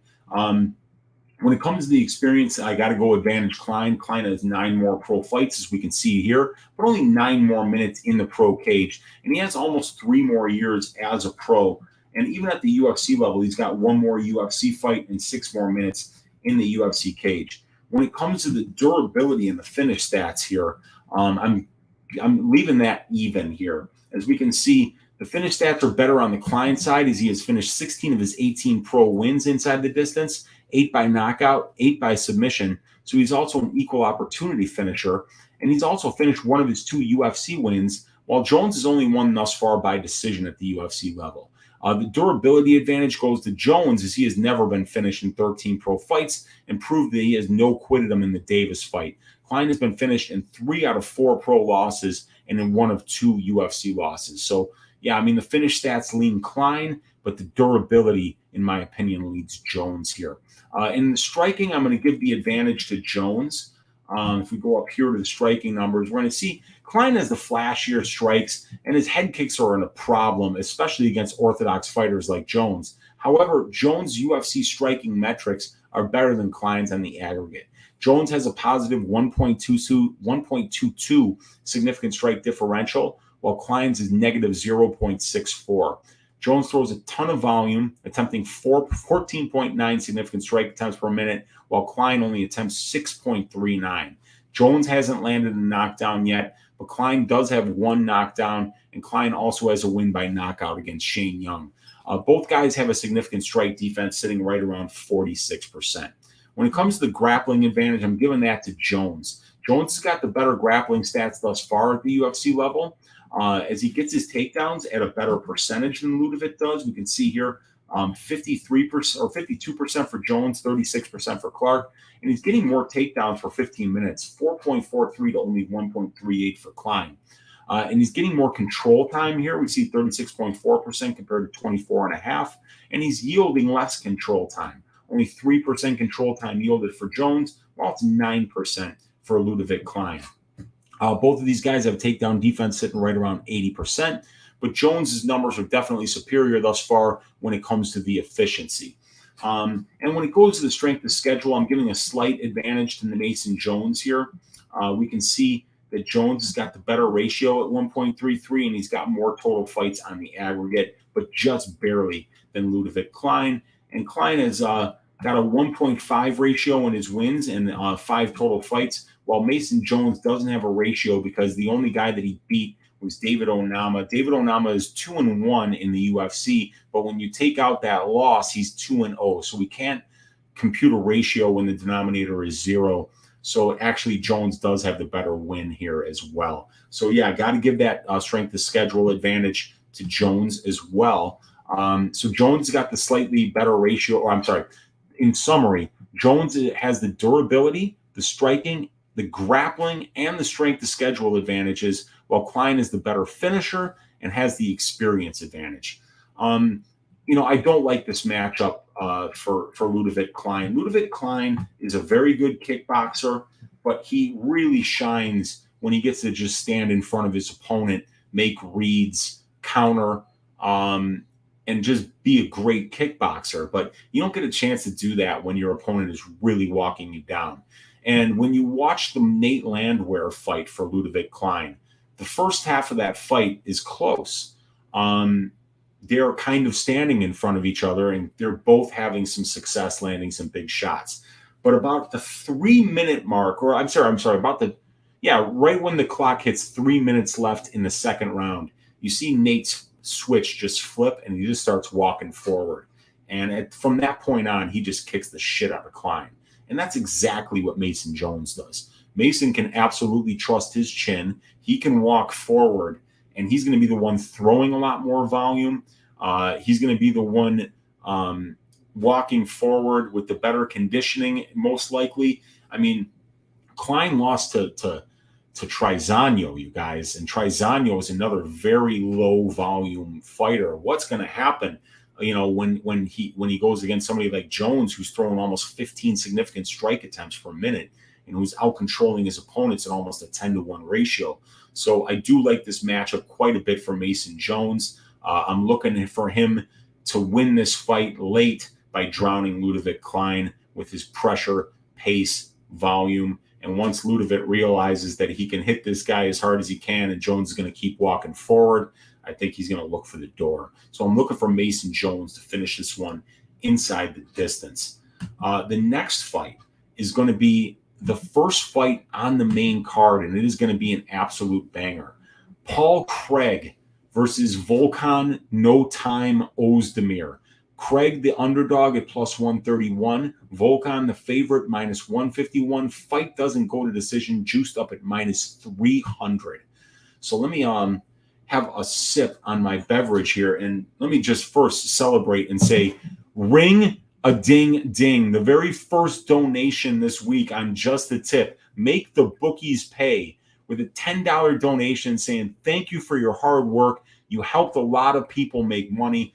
You just helped me make $10, my man, and I truly appreciate you for that. Thank you so much, Make the Bookies Pay, for keeping the lights on here in Uncle Weezy's studio and supporting the show. I absolutely appreciate you. Daz File saying round 3 sub for Jones. I think it's possible, but Jones does have some subs and some knockouts, but I mean, I think that he's probably going to be using his fists. Dan Goldstein saying Mason is going to beat climate change in this fight and melt this Transylvanian. And Yita's saying, come on with that main car, Weezy, baby. Let's go, man. And what do we got here? The Die Hard MMA podcast. My guy Clint's in the room with the fire there saying naturally. He's got the fireball, I'm sure. Let's see. What's this? Mason had to fly halfway around the planet just to fight at home on short notice. Legend. The Masonator by any means necessary. I did not know that he had to fly back home to get this fight, because I know he's taking this fight on short notice. But anyway, let's see. He's got Volkan KO 1 and 2 in this one, and Dan Goldstein saying, Paul Craig, I'm just a coward, though, and pick him outright. Just violence. Yeah, I'm on violence in this fight, and we're going to see why, you guys. Let's get into it here. Let me get that banner up. Let's see here. Dope Space Cowboy saying, I'm going to go to sleep while listening to the rest of this. Maybe my brain will subliminally retain it. Hell yeah, man. Okay, so we got Craig. We got the banner up here. So let me get my notes up. The measurables advantage is going to Paul Craig here, as he's the bigger guy. He's got an inch of height and an inch of reach here, while Volkan is 2 years younger. In terms of the experience advantage, I'm calling it even here. Volkan's got a slight overall experience edge with 2 more professional fights and 25 more minutes in the pro cage and 3 more years as a pro, while Craig has the UFC experience edge, having 3 more fights at the UFC level, while the time in the UFC cage is about even. When it comes to the finish stats and the durability, the finish stats go to Craig and the durability goes to Oezdemir. Let me get these numbers up on the screen for you guys here. So we can see Craig's the better finisher as a pro. He's got a 100% finish rate in his wins, and Oezdemir has a 77% finish rate in his wins. And even at the UFC level, Craig 100%, 60% for Volkan.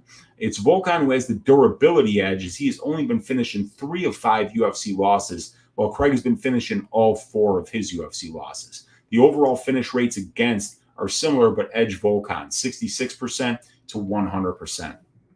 In the striking, I'm going to give the advantage to Oezdemir here. And it makes sense. This is really pretty much kind of like a striker versus grappler matchup. Both these guys are well-rounded, but Oezdemir is clearly the better striker. Craig is clearly the better grappler. Volkan's got the better significant strike differential here at 0.47 compared to 0.02 for Paul Craig. The better knockdown for 15 minutes, as we see 0.46 for Oezdemir, 0.15 for Craig. And he throws more volume than his opponents, while Craig throws the same. As we can see, Craig throws 4.87 and his opponents throw 4.87. But for Oezdemir, 10.33 and his opponents are throwing 9.18. Craig, let's see, Oezdemir has the better striking defense here at 53.5% compared to 49%. And Craig is getting knocked down on a higher percentage of the strikes he absorbs. And Volkan keeps 80% of his fights standing, which is a much higher percentage than Craig. Hang on just a sec, guys. I got to sneeze. All right. Whew. Sorry about that, you guys. Where was I?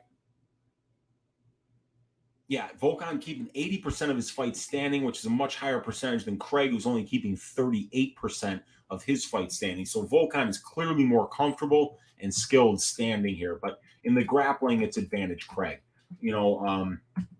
And Craig isn't very efficient with his grappling. He is extremely dangerous when the fight goes to the ground. Paul has 6 UFC wins by submission, while Volkan has never subbed anyone at this level. If Volkan continues stopping takedowns, though, at an 80% rate, it's going to be hard for Craig to find ways to get this to the ground. But Paul Craig will also try to take your back standing and has been known to pull guard because his triangle chokes and arm bars are extremely good. So Craig doesn't even necessarily need a takedown in order to beat you. He's got 6 submission wins on only 14 takedowns. So it goes to show you that this guy can get takedowns, he can get submissions, whether or not even gets a takedown in a fight. The strength of schedule advantage goes to Oezdemir. We'll take a look at these numbers. Volkan's got the better overall ratio here at 1.9 compared to 1.36 for Craig. And the total fights is 11.3 to 9.62, also in favor of Oezdemir. While their win ratios are identical, Volkan is winning against the more experienced competition here, as we can see 13.2 comparison to just under 9. And Volkan's losses are also to the better ratioed and more experienced competition. To summarize here, Paul Craig has the advantage in the measurables, finish stats, and the grappling, while Oezdemir has the better durability, striking, and strength of schedule here. It's striker versus grappler. Paul Craig, very deficient on the feet. Volkan Oezdemir, not really all that deficient on the ground, but Volkan has been subbed before, as we see 6 pro losses, 2 of them by submission, 2 of them by knockout, and he's been subbed once at the UFC level. So Paul Craig is always live for a sub, but he's not a minute winner on the feet, and he's really not a minute winner on the ground here. Check this out. 14 takedowns for Craig, 52 attempts, but his opponents only have 5 takedowns on 10 attempts. And despite the fact that Paul Craig is attempting 5.2 takedowns for every one that his opponent attempts, and getting about 3 takedowns for every one that his opponent gets, he's getting out-controlled at almost a 2-to-1 ratio. So he's fine with being on his back. He's fine with losing minutes there as long as you give him an opportunity to win a moment.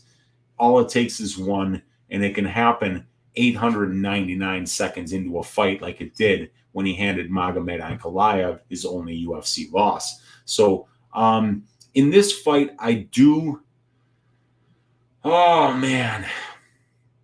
going to pick Volkan Oezdemir to stay safe to win this fight, and I think he's going to win it by knockout in the very first round. But I think Paul Craig is extremely live here, and if this goes to the ground, he can absolutely lock up a submission.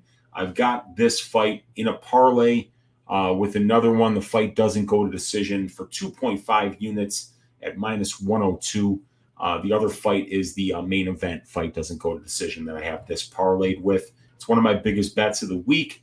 And we can just tell here, if we go to the Craig Oezdemir prop template, 18 of their 23 combined UFC fights have finished inside the distance. That's 78.3%. And at minus 300, we're only paying a 75% implied probability. So we actually get a 3.3% edge over the line there, and a 21% edge over the divisional finish rate, which is 57.3%. So definitely love the fight doesn't go to decision here. It's fairly priced, and you love getting it when you got a killer be killed fighter like Paul Craig, who's got 12 of his 13 UFC fights finishing inside the distance, and as a pro, 20 of 21 fights finishing inside the distance. Combined in a 44-fight career for these two fighters as a pro, 84% of their combined fights have finished inside the distance. So this is a great violence spot, and I hit it big, parlaying it with violence in the main event. Let's move on to the next fight. Hannah Goldy against Meatball Molly McCann. This one is going to be a treat, you guys. Let me get my notes up on the screen here, and we will see. The measurables, I've got even here. We see that Goldie's 2 years younger. They're the same height, but McCann's got a 1-inch reach advantage. So they're both orthodox fighters. So, yeah, very even there. But in terms of the experience, the advantage goes to Molly McCann. She's got 8 more professional fights. She's got about 88 more minutes in the pro cage and almost 1 more year as a pro fighter. At the UFC level, Molly's got 4 more fights and 60 more minutes in the UFC cage. The finish stats and the durability, I've got even here. Molly's got the better finish rate as a pro, 42% to 33% for Goldy. While that's weird.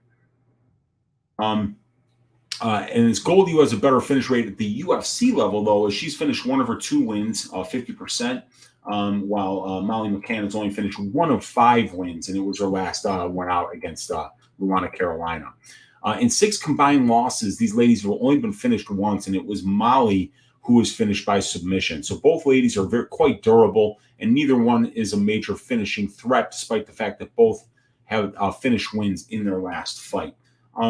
The striking, I'm also going to call even. I think Molly McCann will be landing the bigger strikes. She'll be walking forward a little bit more, and obviously the crowd will be absolutely behind her. So I think she's probably the more likely minute winner here. But both of these ladies have good UFC striking metrics. Hannah has the better significant strike differential. It's 1.2 compared to 0.9 for Molly McCann. And Hannah throws almost 3 more significant strike attempts per minute than her opponents do, while Molly throws over 2 less significant strike attempts per minute than her opponents do. So Molly's landed a knockdown at the UFC level, though, and Hannah has been dropped before. In addition to that, Molly has the way better striking defense at 64% compared to 51% for Goldy. So, yeah, it's close there, but I think Molly probably wins the minutes in the striking. And in the grappling, with the numbers, I'm going to give the advantage to Goldy. Goldy's got the better control time numbers here, 14.6 in comparison to 11.6 for McCann. And she's yielding less control time, and she's only being controlled about 6.6% of her UFC career, while for McCann it's 27.3%. Molly's showing only 35% takedown defense, so she hasn't been able to stop her opponents from winning minutes in the grappling exchanges. For Goldy, the takedown defense, though, is only 50%, but she's been controlled for less than 7% of her UFC cage time, so that really hasn't cost her minutes yet. And Molly's the more active wrestler, though, getting 1.79 takedowns per 15 minutes compared to 0.61 for Goldy. And in the strength of schedule for this fight, I've got the advantage going to McCann. Molly's got the better ratio overall at 1.09 compared to 0.25 for Goldy, and is fighting the more experienced competition with 5.75 total fights in comparison to 2.5 for Goldy. The wins and losses are both better in ratio and experience here, as we can see here and here. And and the solid strength to schedule advantage for McCann here, as you can see. And so this, to summarize, McCann is the natural flyweight, while Goldy is the natural strawweight. She has the experience advantage and the strength to schedule advantage, while Goldy probably has the superior grappling numbers. But I think I would probably give the striking advantage to McCann, even though Goldy, her numbers are a little more impressive because McCann has fought the better brand of competition. So because both of these ladies are so durable, and because of the home crowd, I think the safest pick for this fight is Molly McCann by decision. Now, she might come out like she came out against Luana Carolina. Like I said on Stat there, is like Luana owed her money or something. Like Molly sniffed up about 3 grams of cocaine and then just went out there to shave ass, which is exactly what she did. It was a dominant, one-sided performance where she was buoyed by her home crowd, and she looked as good as she's ever looked before. If that version of Molly McCann comes out here again, she might starch Hannah Goldy and be the first to finish her. But I'm going to pick Molly McCann to win this fight by decision. This next fight, man, you guys, I don't know what to do with this one. Nikita Krylov versus Alex Gustafsson. So we're going to go through this fight, and I'm basically going to give Gustafsson every advantage. Measurables, advantage Gustafsson. He's 2 inches taller. He's got a 2-inch reach advantage, despite the fact that Krylov is 5 years younger. Experience, advantage Gustafsson. While Gustafsson has 11 less pro fights, it's Gus who actually has 75 more minutes in the pro cage and almost 5 more years as a pro fighter. And at the UFC level, he's got 2 more fights and about 80 more minutes in the UFC cage. So I'm giving, despite the fact that Krylov has 11 more pro fights, I'm giving Alexander Gustafsson the experience advantage because he's been doing it longer. He got 80 more minutes in the pro cage, 80 more minutes in the UFC cage, and 2 more UFC level fights. The finish stats and durability, I'm going with Krylov here. Nikita's got the better finish rates both as a pro, as we see 97% of his pro wins inside the distance, and it's 78% for Gustafsson.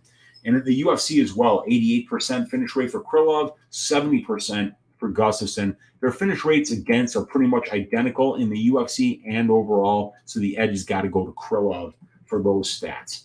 When it comes to the striking, advantage Gustafsson. Krylov has the better significant strike differential. As we can see here, it's 1.9 in comparison to 0.6 for Alex Gustafsson. But Gus has the better power numbers. As we see, he's landing knockdowns on 1.2% of the significant strikes that he's landing. That's 10 knockdowns in 17 fights. Gus has the better power numbers. He gets more wins by knockout, and he's got the 2-inch reach advantage. Both guys outvolume their opponents, but Gus has the better defense at 52% compared to 44% for Krylov. And since Gus got these numbers against better competition, I have to give the striking edge to Gus here. In the grappling, I'm calling it even. Hard to say who has the advantage here, right? Now, Krylov has a much better grappling efficiency, but he does get taken down a lot and gives up a lot of submission attempts. But Gus hasn't been subbed. Gus has been subbed in his last 2 losses. Gus has great takedown defense, though, and only spends 25% of his UFC cage time in control time positions. So Gus is the more willing wrestler, and he has the far superior takedown defense. So I have to think he's the more likely candidate to win minutes in the grappling. But we could see here, 25% of his fights, 26% taking place in control time positions, but it's about 70% for Krylov. So Krylov is clearly more comfortable there, but he does tend to give up a lot of minutes there. But look, 10 takedowns for Krylov, 20 for his opponents. 28 takedown attempts for Krylov, 44 for his opponents. But still, Krylov is winning the control time battle here. So he's been very efficient, despite the fact that his opponents have had more commitment to the wrestling. Krylov has actually won more of the control time positions, and he's spending a lot of time in control time positions. When it comes to the strength of schedule, it's Gustafsson for sure. We can see here a 2.38 ratio for Gus and a 1.41 for Krylov, and more experienced competition overall for Gus. You look at the ratio in the wins, better, more experienced competition, and the ratio is better in the losses in the more experienced competition. You know, we could see Jan Blachowicz, champion. Glover Teixeira, champion. John Jones, greatest of all time. Anthony Jones fought for the belt. Or Anthony Smith fought for the belt. And Verdum, former heavyweight champion. While Krylov's fighting Paul Craig, Ankalaev, Johnny Walker, Glover Teixeira, and Ovin St. Preux. So a notch below. Really good competition still for Krylov, but a notch below. But here's the problem, you guys. We haven't seen Alexander Gustafsson in 2 years. And the last time that we saw him, he was on a bit of a break then, and he got, submitted by a very old Fabricio Verdum very quickly. So which Alexander Gustafsson shows up? I have no idea. But with Krylov being such a good finisher, it's a bet I haven't made yet. But I'm looking at minus 170 for the fight doesn't go to decision on Bet Online for this fight. You can see it right here. It's minus 160 on 5 dimes, minus 163 on Betway, minus 175 on Bet365, but it's minus 215 on FanDuel. But at minus 170, it makes sense. If we look at these numbers, 75% of their combined fights have finished inside the distance at the UFC level. And we're only paying 63% at minus 170. And we're really only overpaying by 5.7% when we compare the 57.3% finish rate of 205 to the 63% implied probability of the line. But we don't care about that because we've got a killer be killed fighter here in Krylov who's finishing 80% of his UFC fights and 91% of his pro fights. And he's got a good dance partner here in Gustafsson, who's been subbed in his last 2 losses, is getting up there in age. He's coming off a 2-year layoff, and we don't know how committed he is. So it's entirely possible that either one of these guys could look for the door.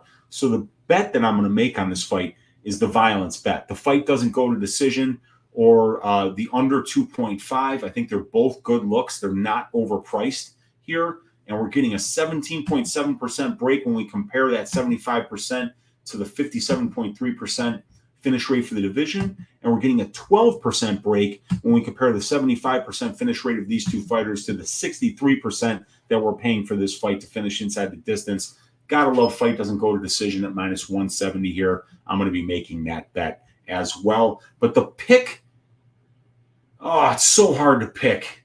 But I think I have to pick Krylov just assume that Gustafsson's not going to blow me out of the water at the age of 35, coming off a 2-year layoff. He's going to have to look really good in order to beat Krylov, in my opinion. And Krylov's just been much more active lately, fighting some really good competition. Won all the minutes of the Craig fight until he did a dumb thing and put himself in Craig's triangle. But yeah, you guys, I'm going to be picking Nikita Krylov to win this fight inside the distance. We'll say late knockout. Let me get a beverage here. We've only got 3 fights left to break down. Let me get the banner up here. So we missed Goldy versus McCann. McCann minus 425. Goldy plus 325. Fight doesn't go to decision plus 185. And then the Gustafsson plus 155. Krylov minus 180. Fight doesn't go, sitting at minus 170. Next fight, Jordan Levitt plus 220, fighting Paddy the Baddy Pimblett minus 260. Fight doesn't go to decision at minus 260 here. Let me see here. Let me just quickly go through here.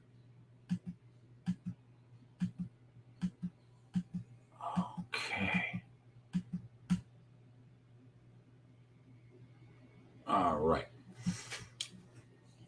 We got the banner up. I've got my notes up, and let's talk about the measurables for Pimblett versus Levitt. I've got Pimblett with the advantage here in the measurables. They're both 27, but Pimblett's an inch taller, and he has a 2-inch reach advantage. Levitt is a southpaw, though. The experience advantage goes to Paddy Pimblett. As we see, he's got 10 more professional fights, 85 more minutes in the pro cage, and he's been a pro for 5 years longer. But it's Levitt who's fought a bigger percentage of his career at the UFC level, though, with 3 more fights than Paddy and 33 more minutes in the UFC cage. The finish stats and durability go advantage Pimblett. Paddy's got the better overall finish rates here at 77% for Paddy, 70% for Levitt, and the UFC finish rate's 100% for Paddy and 75% for Levitt. And Paddy's been finished once in 3 losses by sub, and Levitt only has 1 pro loss, and it was by decision. In the striking, the advantage goes to Paddy Pimblett here. Now, we don't have much in the way of numbers, but Paddy has more power for sure, and he's the far more dangerous striker. His defense is terrible. I mean, he blocks punches with his face, but we don't have to worry about him getting KO'd by Levitt, who's pretty much a pure grappler right now and is just kind of using his striking to maybe win minutes a little bit, maintain distance, and to set up his wrestling. But when it goes to the grappling, I got to call this even. While Levitt is far more comfortable in the grappling exchanges and spends way more time there, 66% of Levitt's UFC cage time spent in control time positions for or against, while it's 51% for Paddy Pimblett. And he's also the far more willing wrestler is Levitt, as he's attempting 3.8 takedowns per fight, while it's 2 for Pimblett. It's Paddy who's the BJJ black belt, so he'll be comfortable on the mat here if Levitt can get it there. And Paddy's a very good submission grappler in his own right. So I'm not sure if Levitt's grappling is going to be tricky enough to catch Paddy in a web here, but I got to believe that, the grappling exchanges are going to be real close, because that's where Levitt has to have the fight in order to be at his best. But also Paddy is very comfortable everywhere as well, and he kind of brings chaos. So you're going to have to find Jordan Levitt, you're going to have to find some calmness in the chaos of this fight and find those calm moments in order to take advantage of the mistakes that Paddy might make, because that crowd is going to be against you. The kid that you're fighting has got a creepy fucking haircut and a creepy smile, and you're just going to have children of the damned flashbacks whenever you look at them. And if you can't find calmness and solitude in those moments in order to make the right decisions, it's going to be a very difficult fight. The strength of schedule, I got to lean Levitt here, though. At the pre-UFC level, it's Levitt who's faced at the UFC level, it's Levitt who's faced the better competition. However, pre-UFC, Paddy was a Cage Warriors champ. He's got 5-round experience, and he fought the far better regional scene competition. So in summary, Paddy has the measurables. He's got the experience. He's got the finish stats. He's got the striking, and he's got the pre-UFC strength schedule advantages. While Levitt is a tricky grappler with really good submissions, who's fought the better strength of schedule at the UFC level, and he has more experience at the UFC level. But I do have to pick Paddy Pimblett in this spot. He's at home. He's the better striker. He's going to have the crowd behind him. This is probably Jordan Levitt's first time fighting outside the country. Just flew over to London a short time ago. And this is going to be a very tough ask. Saw that Jordan Levitt did bet on himself. He has a small bet on himself to win by first round submission, and I kind of feel like that's his best win condition in this fight, because Jordan Levitt's conditioning hasn't been fantastic, and it's Pimblett who's got the 5-round experience. It's Pimblett who's going to be buoyed by the crowd here. And I think Pimblett's just got more ways to win this fight. So, yeah, I'm going to be picking Paddy Pimblett to win this. I think maybe he'll get it done late here, but it's got to be Paddy Pimblett for the win. But if you are on that Pimblett side and betting him, you can hedge it with a Jordan Levitt first-round submission, because I feel that's almost all of his win condition here. Because after round 1, I think there's going to be a huge adrenaline dump for him, a seriously reduced possibility that he's able to get this fight to the ground in a dominant position. So definitely think round 1 is Levitt's best chance. And if he can't get it done in round 1, it's going to be all Paddy after that. Looking for Paddy to get a late finish here and win this fight. The co-main event, Jack the Joker Hermansson versus Chris the Action Man Curtis. We got Chris Curtis at -107, Hermansson at -113. Fight doesn't go to decision at -145. Both of these guys are 34 years old. It's Hermansson, who's 3 inches taller and has a 2-inch reach advantage. So you like the tail of the tape for Jack. but it's Chris Curtis with the experience advantage here. He's got 8 more professional fights and about 150 more minutes in the pro cage. He's also got about 1 more year as a pro, but it's Hermansson who has the UFC experience edge with 10 more UFC fights and over 110 more minutes in the UFC cage. In terms of finish stats, both of these guys are finishing at a good rate at the UFC. 75% for Curtis, 66% for Hermansson. Hermansson's got a 77% finish rate as a pro, and for Curtis, it's a 58% finish rate. And Curtis, probably the more durable guy here, is he's only been finished twice in 8 losses, and one of those finishes was a knockout loss, and it was the second time that he had fought that night, and I believe it was Ray Cooper III who knocked him out. So, Chris Curtis is one of the most durable people in the UFC right now. He's going to be incredibly difficult for anybody to finish him. Good luck knocking this dude out. You're probably going to have to submit him if you want to get him out of there. But that's how Jack Hermansson wins. His ground game is fearsome. So in the striking, got to give the edge to Curtis here as he throws a ton of volume, lands 7.23 significant strikes per minute, absorbs 6.28, lands at a 65.5% accuracy, and he's landed 3 knockdowns in 4 fights, while Jack Hermansson has 0 knockdowns to his credit in 14 fights, is far less accurate. And even though Hermansson has like a positive 1.14 significant strike differential, which is really good, even better than Curtis's 0.95 significant strike differential, it's Curtis who's more accurate, has a lot more power. And while neither one of these guys is particularly defensively responsible, it's actually Hermansson who has the better striking defense, but Curtis has never been knocked down, while Hermansson has been knocked down 3 times in 14 fights. But the grappling has got to go to Hermansson here. He's attempting takedowns, 55 in 14 fights, getting him at a 31% clip, averaging 1.73 per 15 minutes, 20% control time for, 13% control time against, so about 34% of Hermansson's fights are taking place in control time positions for or against. Chris Curtis, his fights have been taking place standing 90% of the time, which is excellent. And while Chris Curtis has attempted 0 takedowns, his opponents have attempted 26, and they've gotten 0 of them. So Chris Curtis with the striking advantage is very dangerous, and it's even more dangerous when you can't get this guy to the ground and win minutes on the ground against him. So Jack Hermansson, only 17 takedowns in 14 fights, but all it might take is 1. Not only is Jack a very talented submission grappler, but when he gets on top, his ground and pound is next level. Probably top 5 ground and pound in all the UFC.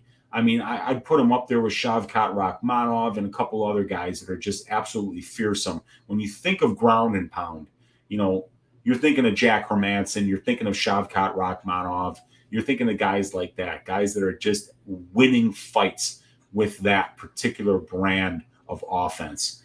And Curtis is going to have to continue stopping takedowns at the rate that he's been stopping it. But Hermansson is not this amazing wrestler that's a control time monster.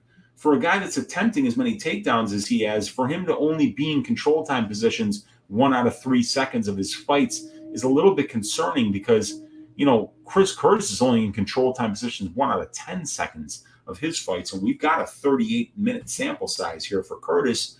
And he's fought some guys in Brendan Allen, Phil Hawes, Rodolfo Vieira that all like to get fights to the ground. So I do believe that Chris Curtis is going to be able to stop the takedowns here. When we look at the strength of schedule, it's Hermansson who's fighting the more experienced competition, but Chris Curtis's 3 wins, are really good. I mean, the guys, Hawes, Brendan Allen, Rodolfo Vieira, they're all really good middleweights. Now, Hermansson has been in that top 10 for a while. He has been fighting the upper echelon of the division, but I kind of feel like Vieira and Allen and Hawes are going to be the future top 10 guys, while Hermansson was fighting the older top 10 guys. I'm going to be picking Chris Curtis to win this fight. I don't know how you really pick against the Action Man. And in order for me to do that, I have to have so much faith in the Action Man's opponents' grappling and wrestling pedigree and top game that I just don't know. I mean, if Hermansson's not getting a takedown here, I don't see how he wins this fight. However, Chris Curtis coming across the pond on very short notice, less than 2 weeks' notice since he took this fight. He does have an injured wrist. It wasn't even entirely healed going into his last fight against Vieira. So, this fight I think is going to be close, but I'm going to be picking Chris Curtis to win this one by decision.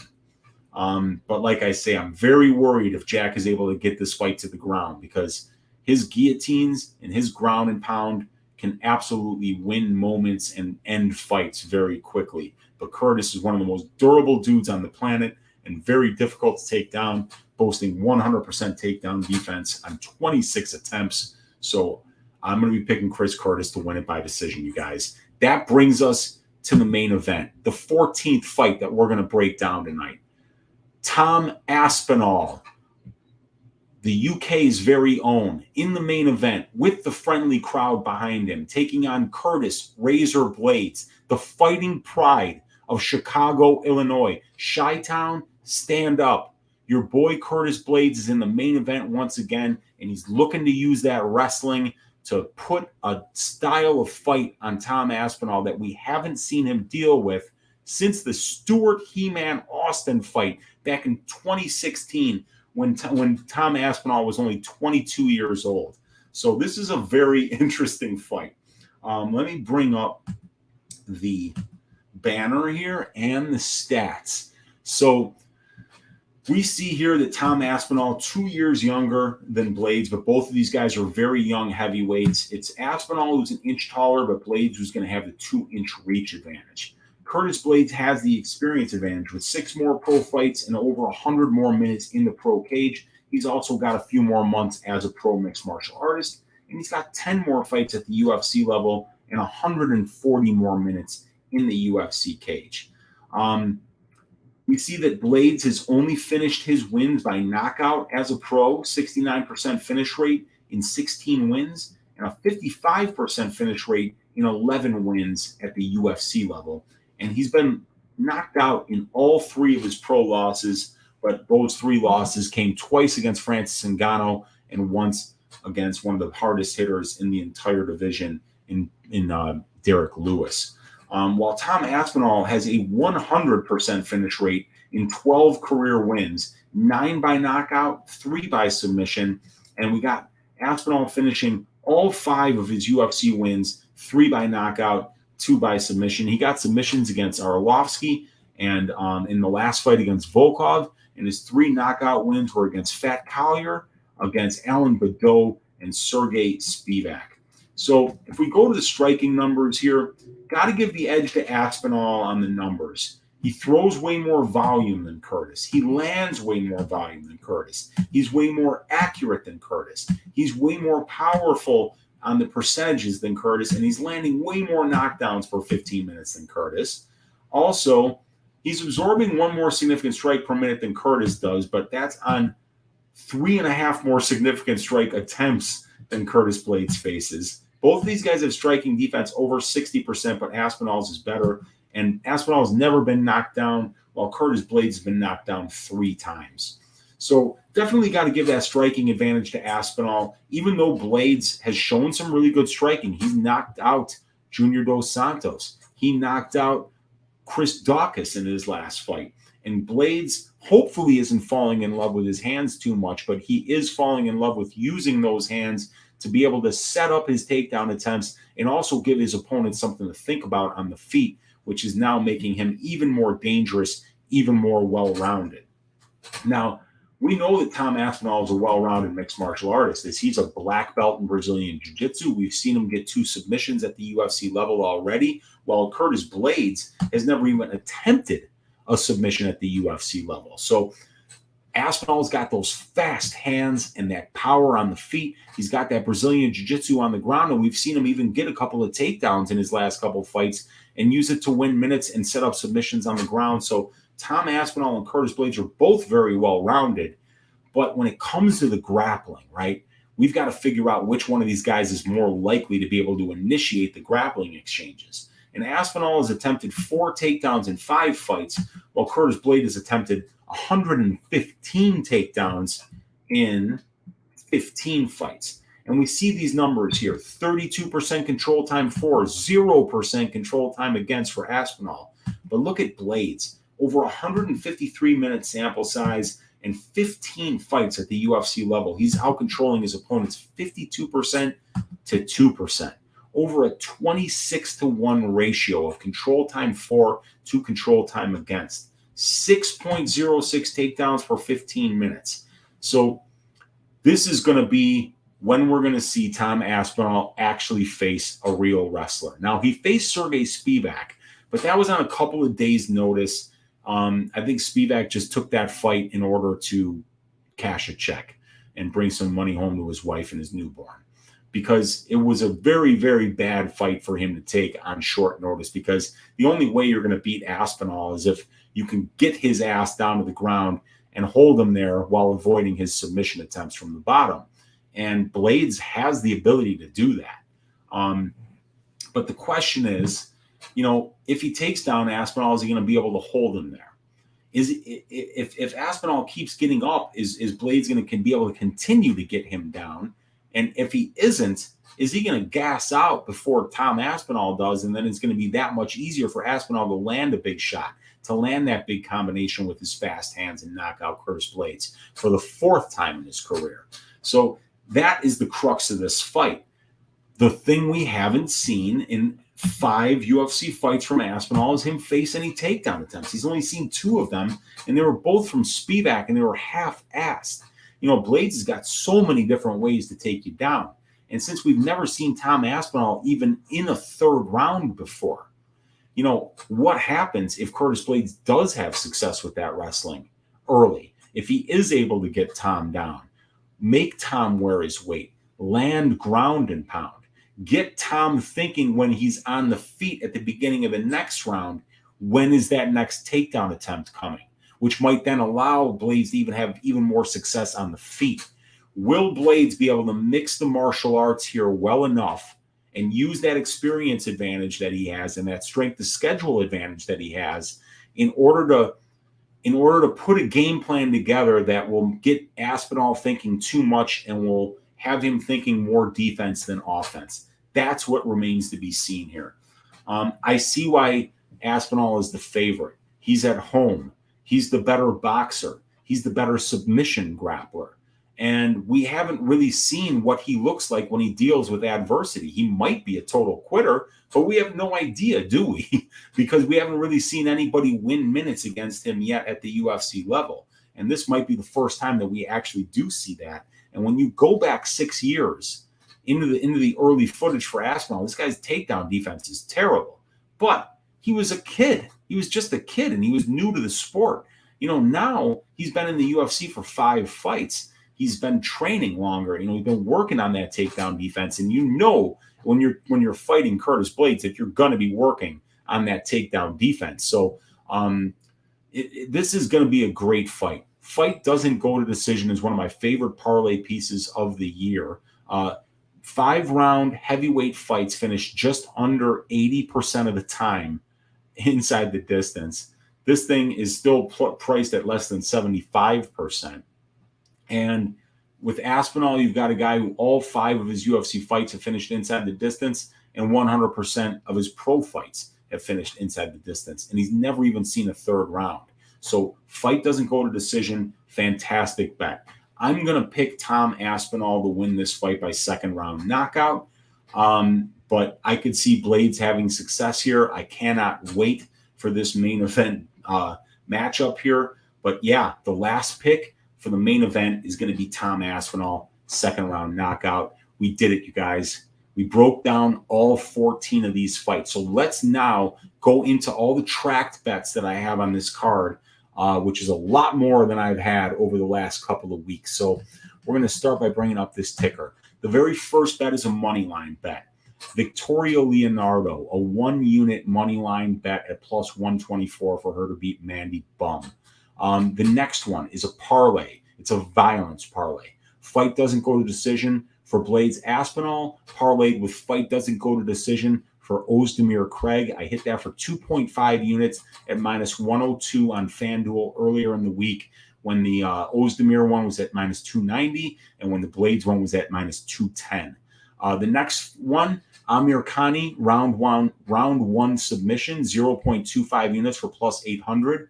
I'm also waiting to see where all the second and third round props open for JSP, as I'll be looking to bet him to win in the second and third round as well here, and maybe even lay a Pearce inside the distance bet. But I haven't found anything yet there, so I don't have a bet on that. I have the Herbert Nelson fight doesn't go to decision for 2.6 units to win one at minus 260. I have the over 2.5 in the Dalby Silva fight for 1.35 units at minus 135. And I also have the under 2.5 for Jonathan Pearce versus Amirkhani, 1.65 units to win 1.5 at minus 110. So those are the tracked bets for this week. I will be looking to add a couple more. I am going to be looking to add fight doesn't go to decision at minus 170 for Gustafsson versus Krylov. And I'll also be looking at a couple other spots. I'm going to give you a greasy four-legger this week, you guys. Here's what I've come up with. I might mess around with a couple other permutations of this, but for the sake of this show today, this is your Uncle Weezy's greasy four-legger for UFC London. The first leg is going to be the Victoria Leonardo money line at plus money. It's around plus 102 right now on FanDuel. The second line, Nathaniel Wood to win by decision over Charles Rosa. The third leg, Molly McCann to win by decision over Hannah Goldy. And the fourth leg is going to be Tom Aspinall, Curtis Blaydes, fight to end by KO, plus 1016 on FanDuel. So we got a little bit better than 10-1 here. It's a money line. It's two decision bets. And then it's a violence bet for Aspinall Blaydes to end by KO to turn what was a minus 300 fight doesn't go to decision to get it to like minus 110 or something like that. So yeah, that's your greasy four-legger for the week, plus 1016 to win on FanDuel. So that leaves us with one more order of business, you guys. It's Uncle Weezy's ass shaving of the week, and we got to figure out who it's going to be. And there's 132 live viewers rocking with your Uncle Weezy right now, waiting to find out who is getting their ass shaved on this UFC London card. And we've got 14 fights on this card. And we've got several favorites that are juiced up at minus 200 or better. So we've got a lot of good choices here. Blaydes, Aspinall. Hermanson Curtis is very close. Paddy, Pimblett to shave the ass of Jordan Levitt. Definitely an option here.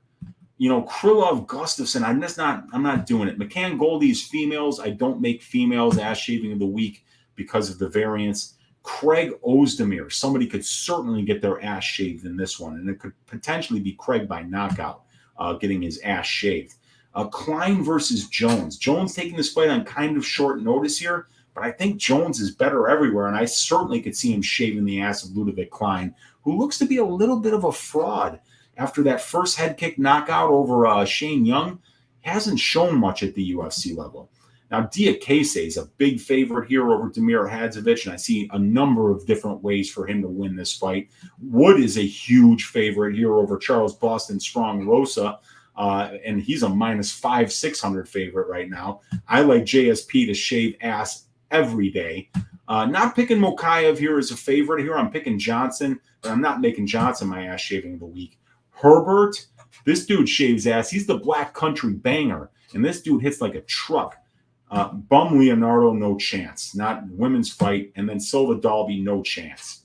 So I think Paddy Pimblett's a good choice here. I think Jai Herbert's a good choice. I think JSP is a good choice. I think Wood is a good choice. I think Diakiese is a good choice. I think Mason Jones is a good choice.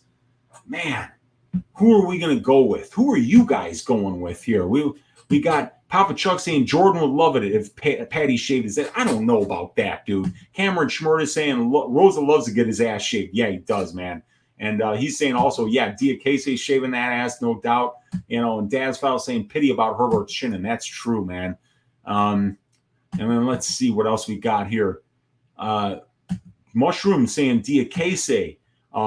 Dan saying Gold. Great show, Weezy. And there are going to be a lot of asses shaved this week. A lot of people are liking Diakiese for the ass shaving of the week. And John Smith saying, don't say Victoria. That will jinx it. I will not do that to you guys. My guy Chris Kalanzis in the room saying, let's stack those flapjacks. Well, let's do it. And let's stack ass shavings because we've gotten a couple in a row. Caio Bahayo coming through with flying colors. Punahele Soriano shaving the ass at Dolce along the Ambula. What is going to be the guy that gets us 3 in a row here? You guys, it's going to be Mason the Dragon Jones shaving the ass of the very, very mediocre Ludovic Klein. Klein's a good kickboxer, a decent wrestler, a good submission grappler, but he's coming out of Octagon, and Octagon just seems to be, or is it KSW that he came from? I think it's Octagon, though, and Octagon just seems to be really low-level European mixed martial arts, and I just think Cage Warriors is just 3 notches above it as an organization and with the level of talent that is coming out of the Cage Warriors organization. Mason Jones, not only the Cage Warriors 155-pound champion, but the Cage Warriors 170-pound champion.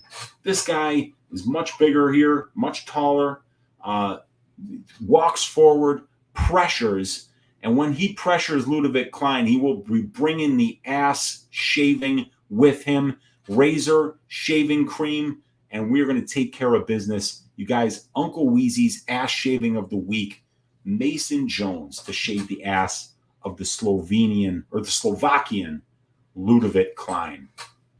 Thank you guys for hanging out with me here on Just the Tip with your Uncle Weezy. Over 130 of you guys in here hanging out. Dan Goldstein says Octagon, more like Coctagon.